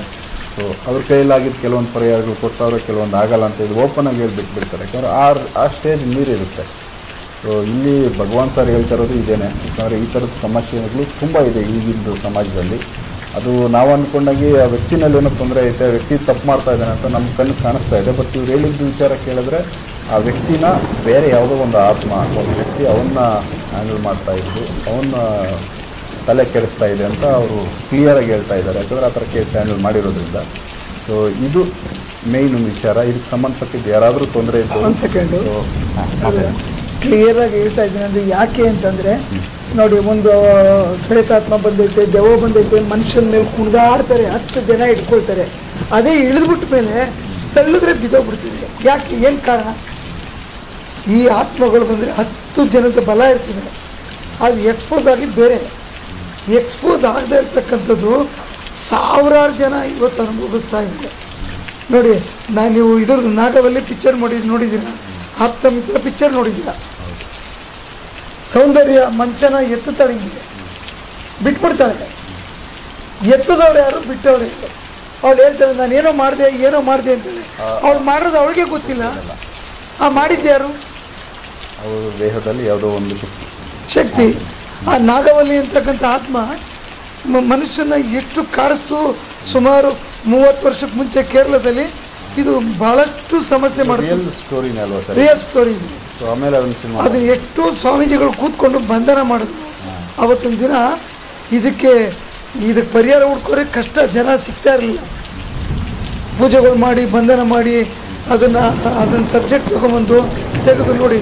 ಅದು ತೆಗೆದ ಮೇಲೂ ಕೂಡ ಅದು ಕಾಕತಾಳಿನೋ ಏನೋ ಗೊತ್ತಿಲ್ಲ, ಪಾಪ ಸೌಂದರ್ಯ ಮೇಡಮ್ ಸತ್ತೋಗ್ಬಿಟ್ರು. ಆಮೇಲೆ ಯಾರು ವಿಷ್ಣುವರ್ಧನ್ ಸರ್ನೂ ತೀರೋಗ್ಬಿಟ್ರು. ಅದೇ ಉಳ್ಕೊಂಡವ್ರು ರಜನಿಕಾಂತ್ ಅವರೊಬ್ಬರು, ಅವ್ರ ದೈವಾಂಶ ಸ್ವಲ್ಪ ಸಂಬಂಧರು. ಸೊ ಅವರಲ್ಲಿ ಕೂಡ ಒಂದು ಶಕ್ತಿ ಇದೆ. ಯಾಕಂದರೆ ಅವರು ಅದನ್ನು ಸಾಧನೆ ಮಾಡ್ಕೊತಾ ಇದ್ದಾರೆ. ಸರ್, ಈಗ ನೆಕ್ಸ್ಟ್ ನಾಗವಲ್ಲಿ ಸಬ್ಜೆಕ್ಟ್ ಬಂದಿರೋದ್ರಿಂದ ನಾವು ಆ ಟಾಪಿಕ್ ನೆಕ್ಸ್ಟ್ ಮಾತಾಡೋಣ. ಅದು ಏನು ಎಫೆಕ್ಟ್ ಈಗ ಆಗ್ಬೇಕಂತಿಲ್ಲ, ಯಾವುದೋ ಒಂದು ಜನ್ಮದಲ್ಲಿ ಆಗಿದ್ರು ಮತ್ತೆ ಮರುಜನ್ಮ ತೊಗೊಂಡು ಬಂದು ಎಫೆಕ್ಟ್ ಮಾಡ್ತಾವ? 100% ಮಾಡ್ತೇವೆ ಸರ್. ಆಗುತ್ತೆ, 100% ಮಾಡ್ತೇವೆ. ಮರುಜನ್ಮ ಅಂತಲ್ಲ, ಈ ಜನ್ಮದಲ್ಲೇ ಸತ್ತಿರ್ತಕ್ಕಂಥವು ಆತ್ಮಗಳು ಮತ್ತೆ ನಾನು ಯಾವಾಗ ಹುಡ್ತೀನೋ, ಎಲ್ಲಿ ನನಗೆ ಮುಕ್ತಿ ಸಿಗುತ್ತೋ ಗೊತ್ತಿರಲ್ಲ. ಆ ಗೊತ್ತಿಲ್ಲದೆ ಇರ್ತಕ್ಕಂಥ ಆತ್ಮಗಳು ಅದಕ್ಕೆ ಸಂಬಂಧಪಟ್ಟ ಅದು ಸೂಟೇಬಲ್ ಬಾಡಿಗಳಿಗೆ ಬಂದು ಲಾಕ್ ಮಾಡ್ಕೊಳ್ತವೆ.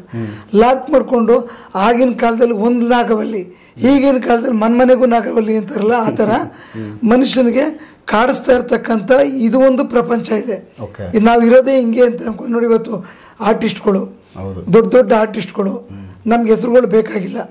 ಏನು ಹೇಳಿ, ಭಾಳಷ್ಟು ನೋವುಗಳನ್ನ ಅನುಭವಿಸ್ತಾ ಇದ್ದಾರೆ. ನಮಗೆ ಹೆಸರು ಹೇಳೋಕ್ಕೂ ಬೇಜಾರಾಗ್ತವೆ. ನಮ್ಗೆ ಅದು ಬೇಕಾಗೂ ಇಲ್ಲ. ಆದರೆ ಕಣ್ಣಲ್ಲಿ ನೋಡ್ತಾ ಇರ್ತೀವಿ. ಅವ್ರಿಗೆ ನಾವು ಸಿಗಲ್ಲ, ನಾವು ಅವ್ರಿಗೆ ಸಿಗಲ್ಲ. ದೊಡ್ಡ ಒಳ್ಳೆ ಹೆಸರು ಮಾಡಿದಂಥ ಆರ್ಟಿಸ್ಟ್ಗಳು, ಹೆಣ್ಮಕ್ಳಾಗಿರ್ಬೋದು ಗಂಡ್ಮಕ್ಳಾಗಿರ್ಬೋದು, ಇವತ್ತೊಂದು ದಿವಸ ನೋಡಿ ತುಂಬ ಒಳ್ಳೆ ಎತ್ತರಕ್ಕೆ ಬೆಳೆದಿರೋರು ಇವತ್ತು ಏನೂ ಇಲ್ದಂಗೆ ಸುಮ್ಮನೆ ಕೂತ್ಕೊಂಡಿದ್ದಾರೆ. ಒಳ್ಳೊಳ್ಳೆ ತುಂಬ ಬ್ಯೂಟಿಫುಲ್ ಆಗಿರ್ತಕ್ಕಂಥ ಹೀರೋಯಿನ್ಗಳು ಇವತ್ತು ಕೆಲಸ ಇಲ್ಲದೆ ಕೂತಿದ್ದಾರೆ. ಇವ್ರಿಗೆ ಮುಕ್ತಿನೇ ಕಾಣದಂಗೆ ಯಾವುದೋ ಮೇಲಕ್ಕೂ ಹೋಗಲಿಲ್ಲ, ಕೆಳಕ್ಕೂ ಬರಲಿಲ್ಲ. ಎಲ್ಲೋ ಕೆಲವೇ ಜನಗಳು ಇವತ್ತು ಪ್ರವರ್ಧಮಾನದಲ್ಲಿ ಬೆಳೀತಾ ಇದ್ದಾರೆ. ಅದು ಬೇರೆಯವ್ರಿಗೆಲ್ಲ ಏನಾಗಿದೆ? ಅವರು ಸೂಪರ್ ಆಗಿ ಆರ್ಟಿಸ್ಟ್ಗಳು ಸೂಪರ್ ಅಂದ್ರೆ ಇವ್ರಿಗಿಂತ ಚೆನ್ನಾಗೇ ನಟನೆ ಗೊತ್ತಿತ್ತು ಕೊಟ್ಟಿರ್ತಾರೆ. ಬಟ್ ಅವರು ಎಲ್ಲೋ ಒಂದು ಸೈಡಲ್ಲಿ ನಿಂತ್ಬಿಟ್ಟು ಈ ಸೈಡಲ್ಲಿ ನಿಂತ್ಕೊಂಡ್ಬಿಟ್ಟಿದ್ರು. ದೊಡ್ಡ ದೊಡ್ಡ ಆರ್ಟಿಸ್ಟ್ ನಮ್ಮ ಕಣ್ಣಿಗೆ ಬೀಳ್ತಕ್ಕಂಥ ಆರ್ಟಿಸ್ಟ್ಗಳೇನೆ ಇವತ್ತು ಸೈಲೆಂಟಾಗಿ ಮನೇಲಿ ಕೂತ್ಕೊಂಡ್ಬಿಟ್ಟಿದ್ದಾರೆ. ಅವಾಗ ಅವ್ರ ಪಿಕ್ಚರ್ ಬಂದಿಲ್ವಲ್ಲಪ್ಪ ಅಂತ ಜನ ನೋಡ್ತಿರ್ತಾರೆ. ಯಾಕೆ ಅವ್ರು ಬರೋಕ್ಕಾಗ್ತಾ ಇಲ್ಲ? ಕರೆಕ್ಟ್. ಪಾಸಿಟಿವ್ ಆಗಿ ಅವ್ರು ಯಾಕೆ ಈಚೆಗೆ ಬರೋಕ್ಕಾಗ್ತಾ ಇಲ್ಲ? ಇನ್ನೂ ವಯಸ್ಸಿದೆ ಅವ್ರಿಗೆ, ಇನ್ನೂ ಆಯಸ್ಸಿದೆ, ಇನ್ನೂ ಚೆನ್ನಾಗಿದೆ. ಆ ಥರ ದೊಡ್ಡ ದೊಡ್ಡ ಹೀರೋಯಿನ್ಗಳು, ದೊಡ್ಡ ದೊಡ್ಡ ಹೀರೋಗಳು ಇವತ್ತು ಮೂಲೆ ಗುಂಪಾಗ್ಬಿಟ್ಟಿದ್ದಾರೆ. ನಾವು ಈ ಒಂದು ನಾಗವಲ್ಲಿ ನಾವು ಲೆಕ್ಕ ಹಾಕ್ಕೊಂಡು ಆ ಥರ ನಾಗವಲ್ಲಿಗೆ ಸಂಬಂಧಪಟ್ಟಿದ್ದು ಜೆಂಟ್ಸ್ ಆಗಿರ್ಬೋದು, ಲೇಡಿ ಆಗಿರ್ಬೋದು, ಅಟ್ಯಾಕ್ ಮಾಡಿದಾಗ ಏನಾಗುತ್ತೆ, ಮನುಷ್ಯನ ಆ ರೀತಿಯೇ ಆಡಿಸ್ಬೇಕಾಗಿಲ್ಲ, ಬೇರೆ ಬೇರೆ ರೀತಿಯಲ್ಲಿ ಅದು ಅವ್ರ ಜೊತೆಯಲ್ಲೇ ಕರ್ಕೊಂಡು ಹೋಗ್ತಾ ಇದ್ದಾವೆ. ಇವತ್ತಿನ ಸ್ಕ್ರಾಪ್ ಆಗಿ ಮೂಲೆ ಗುಂಪಾಗಿ ಕೂತ್ಕೊಂಡಿದ್ದಾರೆ. ಅವ್ರಿಗೆ ಯಾರು ಕರಿಯೋರಿಲ್ಲ, ಅವ್ರಿಗೆ ಯಾರು ಬೆಳೆಸೋರಿಲ್ಲ, ಅವ್ರ ಮೇಲೆ ಮನಸ್ಸು ಮಾಡಿ ದುಡ್ಡು ಹಾಕೋರಿಲ್ಲ. ಏನಕ್ಕೆ ಅಂದರೆ ಅಷ್ಟು ಧೈರ್ಯ ಇಲ್ಲ. ಯಾಕಂದ್ರೆ ಅವ್ರ ಮೇಲೆ ದುಡ್ಡು ಹಾಕೋದ ಬೇಡ, ಭಯ ಆಗುತ್ತೆ ದುಡ್ಡು ಹಾಕೋದಕ್ಕೆ. ಅಂದರೆ ತುಂಬ ಒಳ್ಳೊಳ್ಳೆ ಆರ್ಟಿಸ್ಟ್ಗಳು ಇವತ್ತು ತುಂಬ ಚೆನ್ನಾಗಿರ್ತಕ್ಕಂಥ ಆರ್ಟಿಸ್ಟ್ಗಳೇನೆ ಸೈಲೆಂಟಾಗಿ ಮನೆ ಒಳಗಡೆ ಕೂತ್ಕೊಂಡ್ಬಿಟ್ಟಿದ್ದಾರೆ. ಅವ್ರ ಜೀವನ ಯಾವ ರೀತಿ ನಡಿಬೇಕು. ಆಮೇಲೆ ಅವರೆಲ್ಲ ಏನು ಮಾಡ್ತಾರೆ, ಇವತ್ತೇನೋ ಒಳ್ಳೇದಾಗ್ಬೋದು, ಯಾರದೋ ದೃಷ್ಟಿ ತಗೊಳ್ಬಿಡ್ತು, ಏನೋ ನಮ್ಮ ಟೈಮ್ ಮುಗಿದೋಯ್ತು ಅಂತ ಅಂದ್ಕೊಂಡು ಅವ್ರ ಮನೆ ಒಳಗಡೆ ಇವತ್ತೂ ಶೆಡ್ ಆಗಿದ್ದಾರೆ. ಬಟ್ ಹೊರಗಡೆ ಬರ್ಬೇಕು ಅವರು.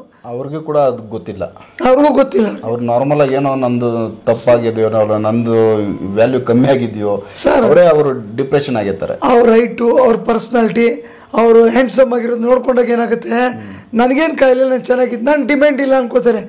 ಡಿಮ್ಯಾಂಡ್ ಇಲ್ಲ ಅನ್ನೋದು ಏನಕ್ಕೆ? ಡಿಮ್ಯಾಂಡ್ ಇಲ್ಲ ಅನ್ನೋದು ಏನಕ್ಕೆ? ಯಾಕಂದರೆ ಅವರಲ್ಲಿ ಕಾಡ್ತಾ ಇರ್ತಕ್ಕಂಥ ನ್ಯೂನತೆ, ಅವ್ರನ್ನ ಅಟ್ಯಾಕ್ ಮಾಡಿರ್ತಕ್ಕಂಥ ಕೆಟ್ಟ ಕೆಟ್ಟ ಕಾಯಿಲೆಗಳು ಅವ್ರನ್ನ ಶೆಡ್ ಮಾಡಿರ್ತದೆ. ಇದು ನಿಮಗೆ ದೇವಸ್ಥಾನ, ದೇವರು, ದಿನರು, ಪೂಜೆ ಪುನಸ್ಕಾರದಲ್ಲಿ ಈಚೆಗೆ ಬರೋಲ್ಲ, ಸಿಗಲ್ಲ. ನಾನು ಇರೋದೇ ಹಿಂಗೆ. ಆಮೇಲೆ ಅವರು ನೋಟೆಡ್ ಆರ್ಟಿಸ್ಟು, ನೋಟೆಡ್ ಫಿಗರು, ಹೊರಗಡೆ ಬಂದು ಶಾಸ್ತ್ರ ಕೇಳೋಕ್ಕೂ ಹಂಚ್ಕೋತಾರೆ, ಒಂದು ಯಾವ್ದಾನ ಸ್ವಾಮೀಜಿನ ಕಾಂಟ್ಯಾಕ್ಟ್ ಮಾಡೋಕ್ಕೂ ಹಂಚ್ಕೋತಾರೆ. ಯಾವ್ದಾನ ಗುರುಗಳು ಅಂದಾಗ ಯಾವುದೋ ಗುರುಗಳು ಟಿ ವಿಗಳು ಬಂದು ಕೂತ್ಕೊಂಡಾಗ ಹೋಯ್ತಾರೆ, ಕಾಲಿಗೆ ಬೀಳ್ತಾರೆ, ಕೈ ಮುಗಿತಾರೆ, ಬರ್ತಾರೆ. ಬಟ್ ನಿಮ್ಮನ್ನ ಪ್ರೂವ್ ಮಾಡಬೇಕು.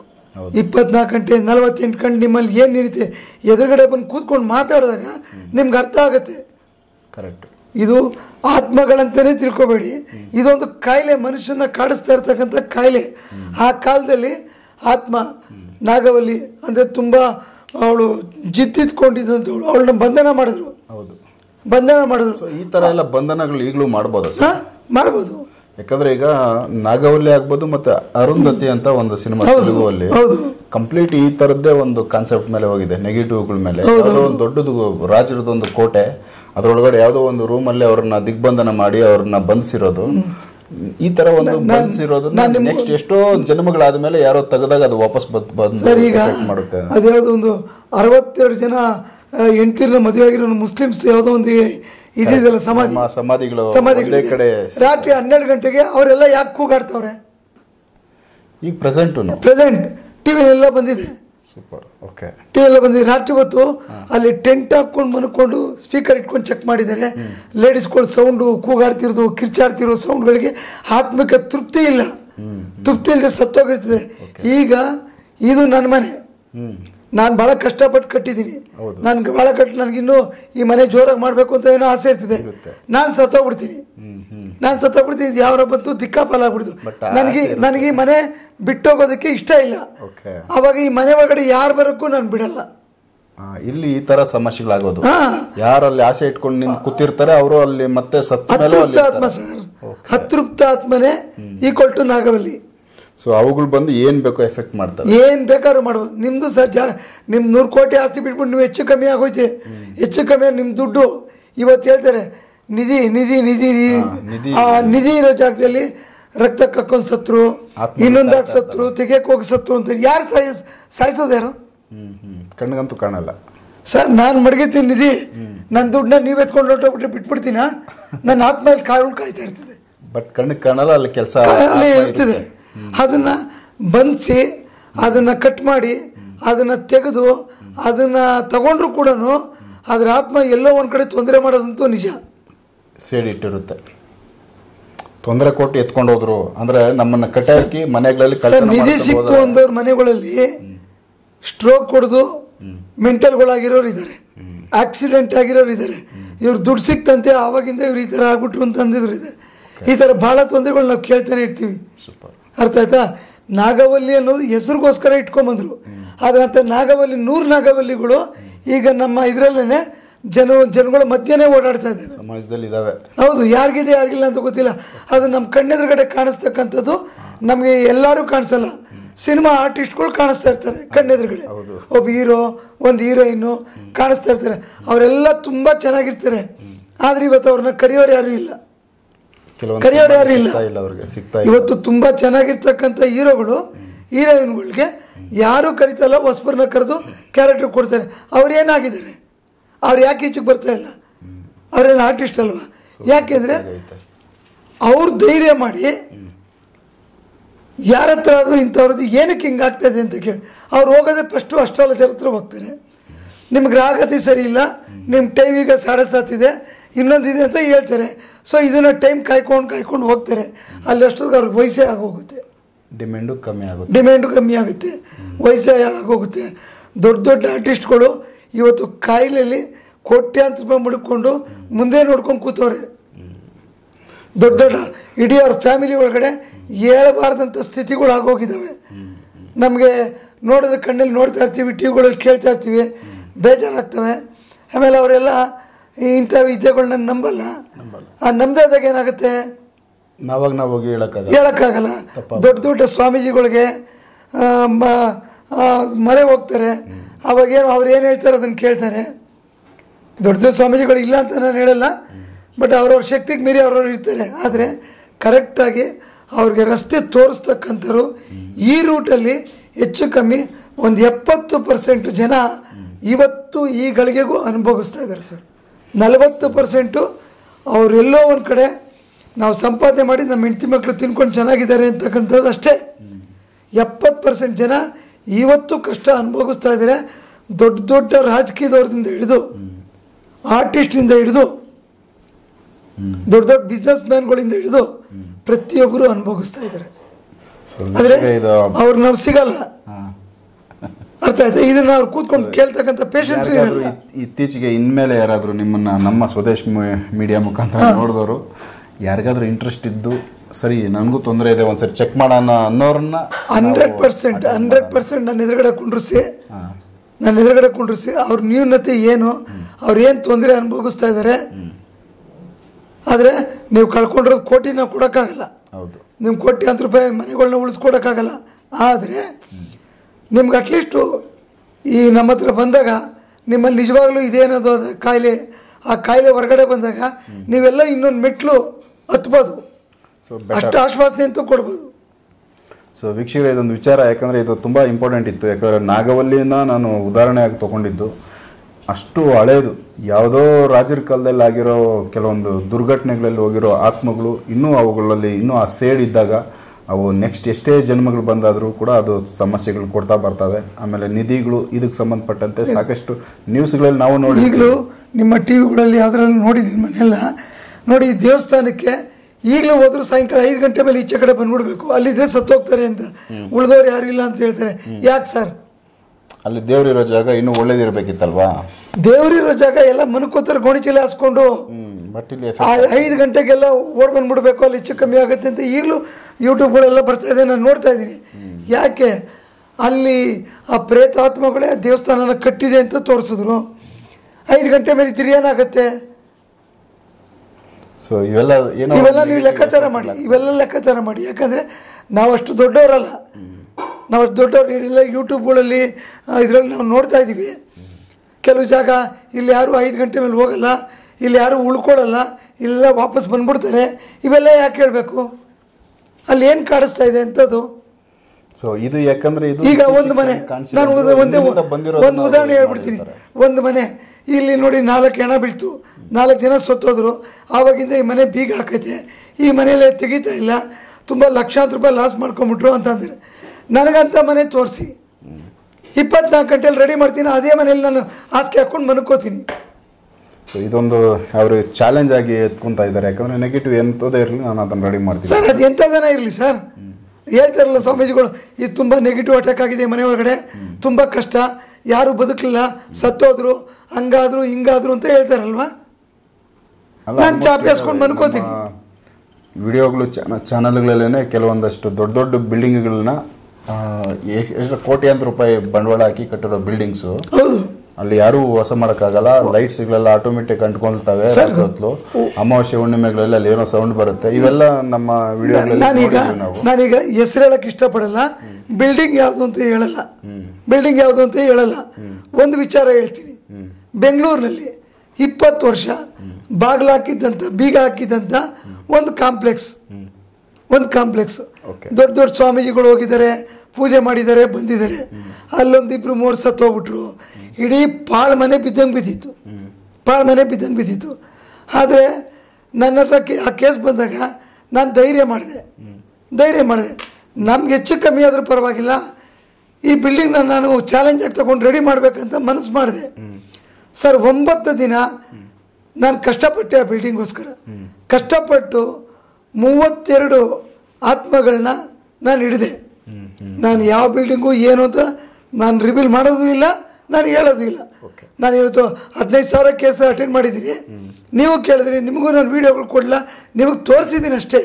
ಹೌದು, ನಾನು ಹೇಳ್ದೆ ನೀವು ವಿಡಿಯೋದವರು, ನಿಮ್ಮಲ್ಲಿ ಶಕ್ತಿ ಐತೆ, ನಿಮ್ಗೆ ಎಂಥ ಕ್ರಿಟಿಕಲ್ ಕೇಸ್ ಕರ್ಕೊಬಂದು ನನ್ನ ಮುಂದೆ ನಿಲ್ಲಿಸಿ ವಿತಿನ್ 24 hours 40 hours ನಾನು ಮಾಡಲಿಲ್ಲ ಅಂದರೆ ತೋರಿಸಿ. ಯಾಕೆ ಇಷ್ಟೊಂದು ಓಪರಾಗಿ ಮಾತಾಡ್ತಾ ಇದ್ದಿದ್ದೆ, ನನಗೆ ಆ ಕೆಪಾಸಿಟಿ ಇದೆ, ನಾನು ಮಾಡ್ತೀನಿ.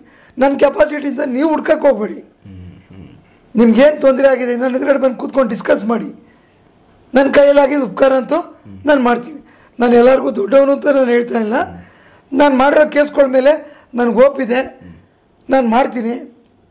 10 ಗಂಟೆ 12 ಗಂಟೆ 1 ಗಂಟೆ ರಾತ್ರಿ ಒಳಗಡೆ ಬಂಗ್ಲೆ ಒಳಗಡೆ ಹೋಗ್ಬಿಟ್ಟು ನಾನು ಮನ್ಕೊಂಡು ಮಾಡಬೇಕಂದ್ರೆ ನನಗೂ ಧೈರ್ಯ ಇದ್ರೆ ಮಾಡೋಕ್ಕೆ ಸಾಧ್ಯ.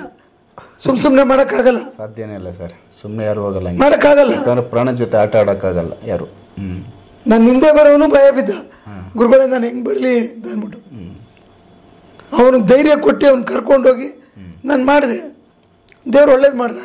ಇವತ್ತು ಆ ಬಿಲ್ಡಿಂಗ್ ತುಂಬ ಚೆನ್ನಾಗಿ ಆಗ್ತಾಯಿದೆ. ಆಮೇಲೆ ಅವ್ನ ಯಾಕಂದ್ರೆ ನಾನು ಮಾಡಿದ್ದೀನಿ, ಅವ್ರ ಓನರ್ ಚೆನ್ನಾಗಿರಬೇಕು, ನಾನು ಅಷ್ಟೇ ಇಷ್ಟಪಡ್ತೀನಿ. ನಮ್ಗೆ ಒಳ್ಳೇದಾಯಿತು ಕೆಟ್ಟದಾಯಿತು ಸೆಕೆಂಡ್ರಿ, ಆದರೆ ನಮ್ಮ ಹತ್ರ ಬಂದವ್ರಿಗೆ ಚೆನ್ನಾಗಾಗಬೇಕು, ಅವ್ರಿಗೆ ಒಳ್ಳೇದಾಗಬೇಕು ಅನ್ನೋದಷ್ಟೇ ಇಷ್ಟಪಡ್ತೀವಿ. Super sir. ಸೊ ವೀಕ್ಷಕರೇ, ಇದೊಂದು ವಿಚಾರ ನಿಮ್ಮ ಗಮನಕ್ಕೆ ನಾನು ತೊಗೊಂಬಂದು ಇಟ್ಟಿದ್ದೀನಿ. ಯಾರಿಗಾದರೂ ತುಂಬ ಕ್ರಿಟಿಕಲ್ ಇದ್ದವ್ರು ಮಾತ್ರನೇ ಸಂಪರ್ಕ ಮಾಡಿ. ಸುಮ್ಮನೆ ನಾವು ಒಂದು ಮಾತಾಡ್ಸೋಣ ಅಂತ ಫೋನ್ ಮಾಡಿದ್ವಿ, ಸುಮ್ಮನೆ ಹಾಗೇನೆ ಒಂದು ಚೆಕ್ ಮಾಡೋಣ ಕೇಳೋಣ ಅಂತ ಮಾಡಿದ್ವಿ ಸರ್. ಇದು ವೇಸ್ಟ್ ಮಾತುಗಳನ್ನ ದಯವಿಟ್ಟು ನಮ್ಮ ಚಾನಲಲ್ಲಿ ಯಾರೂ ಮಾಡೋಕ್ಕೆ ಹೋಗಬೇಡಿ. ಇತ್ತೀಚೆಗೆ ನಾನು ನಮ್ಮ ಚಾನಲಲ್ಲಿ ಡಿಸ್ಕ್ರಿಪ್ಷನಲ್ಲಿ ನಮ್ಮ ಚಾನಲ್ದು ಒಂದು ನಂಬರ್ ಕೊಟ್ಟಿದ್ದೆ. ನಾನು ಅಂದ್ಕೊಂಡೆ ಯಾರಾದರೂ ಈ ಥರ ಗುರುಗಳು ಯಾರೋ ಒಂದು ಇಂಪಾರ್ಟೆಂಟ್ ವ್ಯಕ್ತಿಗಳು ನನ್ನ ಜೊತೆ ಮಾತಾಡೋಕ್ಕೆ ಮಾತ್ರ ಅದೊಂದು ನಂಬರ್ ಅಂತ ನಾನು ಕೊಟ್ಟಿದ್ದು. ಬಟ್ ಅಲ್ಲಿ ರೆಗ್ಯುಲರಾಗಿ ಕೇಸ್ಗಳು, ರೆಗ್ಯುಲರ್ ಸಮಸ್ಯೆಗಳು, ಮನೆಗಳ ಸಮಸ್ಯೆಗಳನ್ನೆಲ್ಲ ನನಗೆ ಫೋನ್ಗಳು ಮಾಡಿ, ಸರ್ ನಿಮ್ಮ ಚಾನಲಲ್ಲಿ ಮಾಡಿದೆ, ಈ ಥರ ಒಂದಷ್ಟು ಸಜೆಷನ್ ಕೇಳೋದು ತಪ್ಪು. ಯಾಕಂದರೆ ನಮ್ಮ ಕೆಲಸಗಳು ನನಗಿರುತ್ತೆ. ನಾನು ಸಜೆಷನ್ ಹೇಳ್ಕೊಂತ ಕೂತ್ಕೊಂಡ್ರೆ ನನ್ನ ಕೆಲಸನ ಯಾರು ಮಾಡ್ತಾರೆ? ನಾನು ಬಂದು ನನ್ನ ಕೆಲಸ ಮಾಡ್ಕೊಂಡು ಹೋಗೋದಕ್ಕೆ ನನಗೆ ಟೈಮ್ ಸಾಕತ್ತಾ ಇಲ್ಲ. ಈ ಅನ್ವಾಂಟೆಡ್ ಕಾಲ್ಸ್ಗಳನ್ನ ದಯವಿಟ್ಟು ನನಗೆ ಮಾಡೋಕ್ಕೆ ಹೋಗಬೇಡಿ. ಯಾರಿಗೆ ಸಂಬಂಧಪಟ್ಟವರು ಆ ವಿಡಿಯೋಗಳಲ್ಲಿ ಅವ್ರವ್ರ ನಂಬರ್ ನಾನು ಹಾಕಿರ್ತೀನಿ. ಡೈರೆಕ್ಟ್ ನೀವೇ ಡಿಸೈಡ್ ಮಾಡ್ಕೊಬೇಕು, ಇಷ್ಟು ಜನದಲ್ಲಿ ಯಾರು ನಮ್ಮ ಸಮಸ್ಯೆನ ಬಗೆಹರಿಸ್ಕೊಡ್ತಾರಂತ. ಅದನ್ನು ನೀವೇ ಡಿಸೈಡ್ ಮಾಡ್ಕೋಬೇಕು, ನೀವೇ ಡೈರೆಕ್ಟ್ ಕಾಂಟ್ಯಾಕ್ಟ್ ಮಾಡಬೇಕು. ನನಗೆ ಸ್ವಲ್ಪ ತೊಂದರೆ ಕೊಡೋದನ್ನು ಕಮ್ಮಿ ಮಾಡಿ ಅಂತ ನಾನು ಕೇಳ್ಕೊತೀನಿ ಈ ವಿಡಿಯೋ ಮುಖಾಂತರ. ಸರ್ ನೀವೇನು ಹೇಳ್ತಿದ್ರಿ ಹೇಳಿ ಸರ್. ಹಂಗಲ್ಲ, ಯಾಕಂದರೆ ನಾನು ಇಷ್ಟು ವರ್ಷದಿಂದ ಮಾಡ್ತಾಯಿದ್ರು ಯಾವತ್ತೂ ನಾನು ಟಿ ವಿ ಮುಂದೆ ಬಂದವನಲ್ಲ. ಹೌದು, ನಾನು ಎಲೆಮರೆ ಕಾಯ್ತಾರ ಸುಮಾರು ಒಂದು 8 ವರ್ಷದಿಂದ ಈ ಕೆಲಸ ಮಾಡ್ತಾ ಇದ್ದೀನಿ. ನಾನು ಯಾರಿಗೂ ಪಬ್ಲಿಕ್ ಆಗಿ ನಾನು ಕಮರ್ಷಿಯಲ್ ಆಗಿ ನಂಬರ್ಗಳನ್ನ ಕೊಟ್ಟಿಲ್ಲ. ನಾನು ಮಾಡಿದಂಥ ನನ್ನಿಂದ ಯಾರ್ಯಾರು ಒಳ್ಳೇದಾಗಿದೆ ಅವ್ರ ಕಡೆಯಿಂದ ಬಂದಿರೋರು ಇವತ್ತು 15,000 ಕ್ಲೈಮ್ ಟು ನಾನು ಅಟೆಂಡ್ ಮಾಡಿದ್ದೀನಿ. ನಾನು ಅದೊಂದು ಖುಷಿ ಇದೆ ನನಗೆ. ಆಮೇಲೆ ರವೀಂದ್ರ ಅವರು ನನಗೆ 2-3 ಸರಿ ಯಾಕೆ ಇಷ್ಟು ಪವರ್ಫುಲ್ಲಾಗಿ ನೀವು ಕೆಲಸ ಮಾಡ್ತೀರಾ, ಯಾಕೆ ನೀವು ಓಪನ್ ಆಗಿ ಬರಬಾರ್ದು, ನೀವು ಮಾಡಬಾರ್ದು, 10 ಜನಕ್ಕೆ ಒಳ್ಳೇದಾಗುತ್ತೆ ಅಂತ ಅಂದಾಗ ಅವ್ರ ಮಾತಿಗೆ ಇಷ್ಟು ವರ್ಷ ನಾನು ಮಾಡಿದಾರನೋ ಅವ್ರ ಮಾತಿಗೆ ಬೆಲೆ ಕೊಟ್ಟು ನಾನಿವತ್ತು ಈ ಚಾನಲ್ ಮುಖಾಂತರ ನಾನು ಮಾತಾಡ್ತಾ ಇದ್ದೀನಿ. ಖಂಡಿತವಾಗ್ಲೂ ನಿಜವಾಗ್ಲೂ ಕಷ್ಟ ಅನುಭವಿಸ್ತಾ ಇದ್ರೆ ನಾನು ಬನ್ನಿ, ಅದಕ್ಕಾದಷ್ಟು ನನ್ನ ಕೈಲಾದಷ್ಟು ಸಮಸ್ಯೆನ ಪರಿಹಾರ ಮಾಡೋದಕ್ಕೆ ನಾನು ಪ್ರಯತ್ನ ಬೀಳ್ತೀನಿ. ಖಂಡಿತ ಸರ್, ಯಾಕಂದರೆ ಇದನ್ನು ಓಪನ್ ಆಗಿ ಹೇಳಿದ್ದಾರೆ. ಸಣ್ಣ ಪುಟ್ಟದವರು ಸಿಂಪಲ್ಲಾಗಿ ಮಾತಾಡೋರು, ನನ್ನನ್ನು ಟೈಮ್ ನಂದು ವೇಸ್ಟ್ ಮಾಡೋಕ್ಕೆ ಹೋಗಬೇಡಿ. ಅವ್ರಿಗಿರೋ ಟೈಮ್ನ ಅವರು ಕರೆಕ್ಟಾಗಿ ಯಾವುದೋ ಒಂದು ಕೆಲಸದ ಮೇಲೆ ಹಾಕೋದಕ್ಕೆ ಅವಕಾಶ ಮಾಡಿಕೊಡಿ. ತೊಂದರೆ ಇರೋರು, ತುಂಬ ಕ್ರಿಟಿಕಲ್ ಇರೋರು ಮಾತ್ರ ಸಂಪರ್ಕ ಮಾಡಿ. ನನಗೆ ಟೈಮ್ ಇಲ್ಲ ನನಗೆ. ಹಾಗಾಗಿ ಅದೊಂದು ವಿಚಾರ ಓಪನ್ ಆಗಿ ಹೇಳಿದ್ದಾರೆ. ಸೊ ಯಾರಾದರೂ ತೊಂದರೆ ಇರೋರು ಮಾತ್ರ ಇದನ್ನು ಬಳಸ್ಕೊಳ್ಳಿ ವೀಕ್ಷಕರೇ. ನಮಸ್ಕಾರ. ನೆಕ್ಸ್ಟ್ ಬೇರೆ ವಿಚಾರಗಳು ನಾನು ಮಾತಾಡ್ತೀನಿ ಅವ್ರ ಜೊತೆ. ನಮಸ್ಕಾರ.